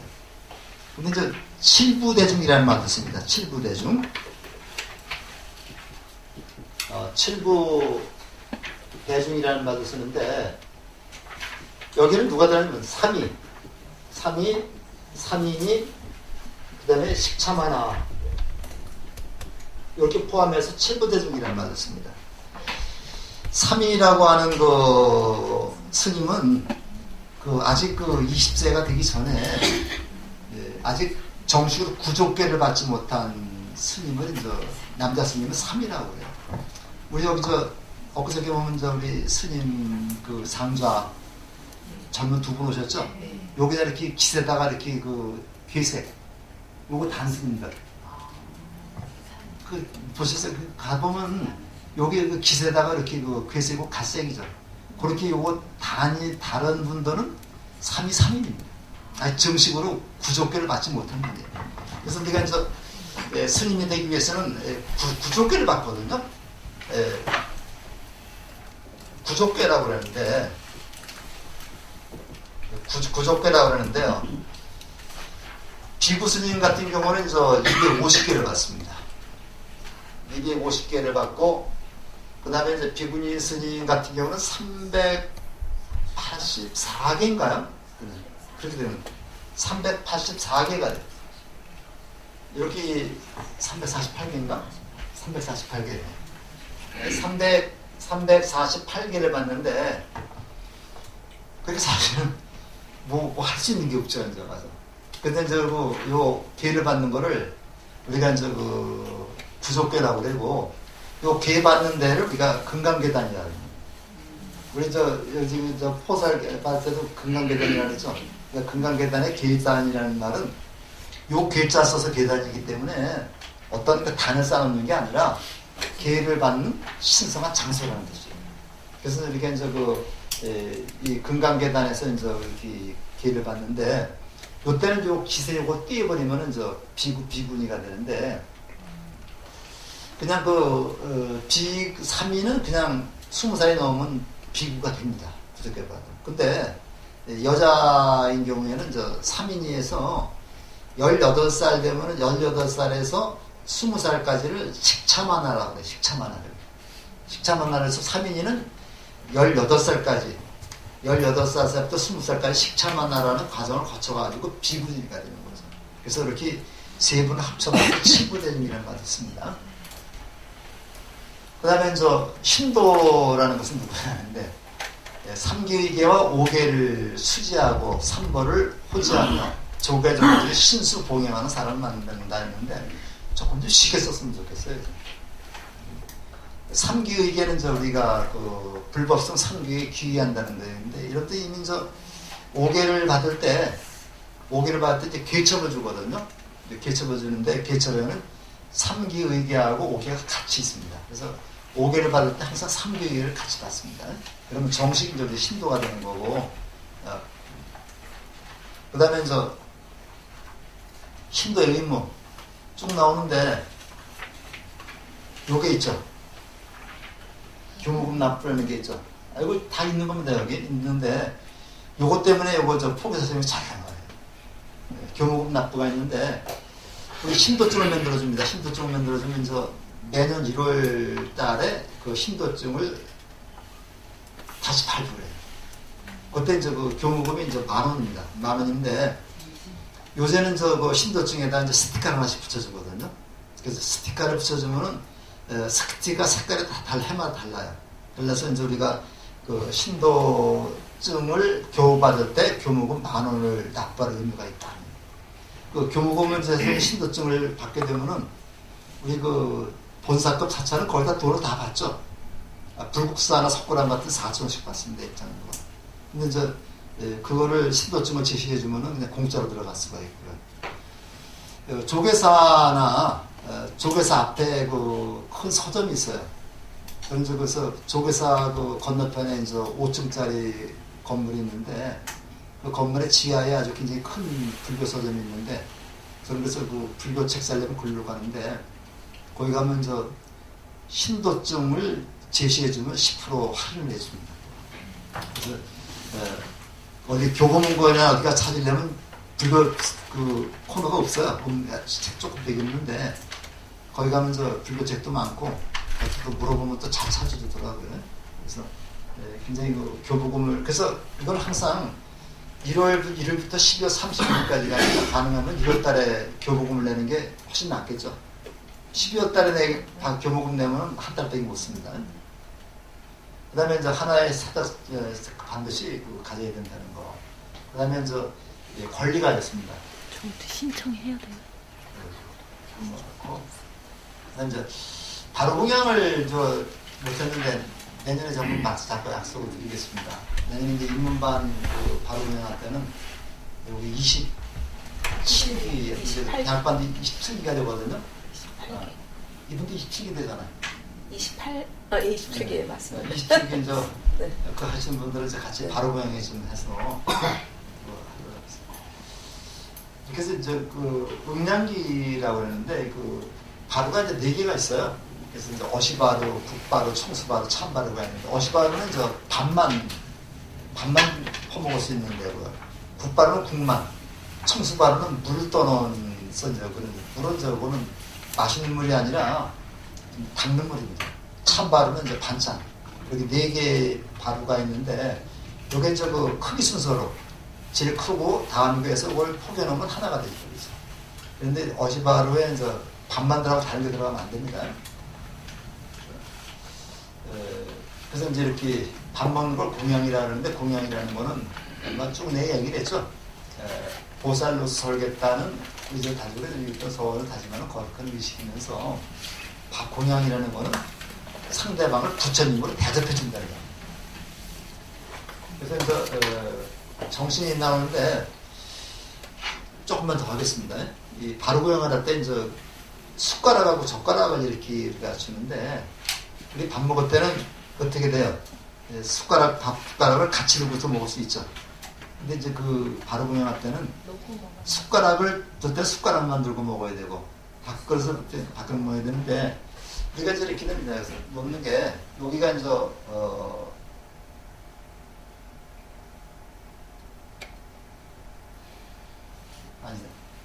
아니 그렇구나.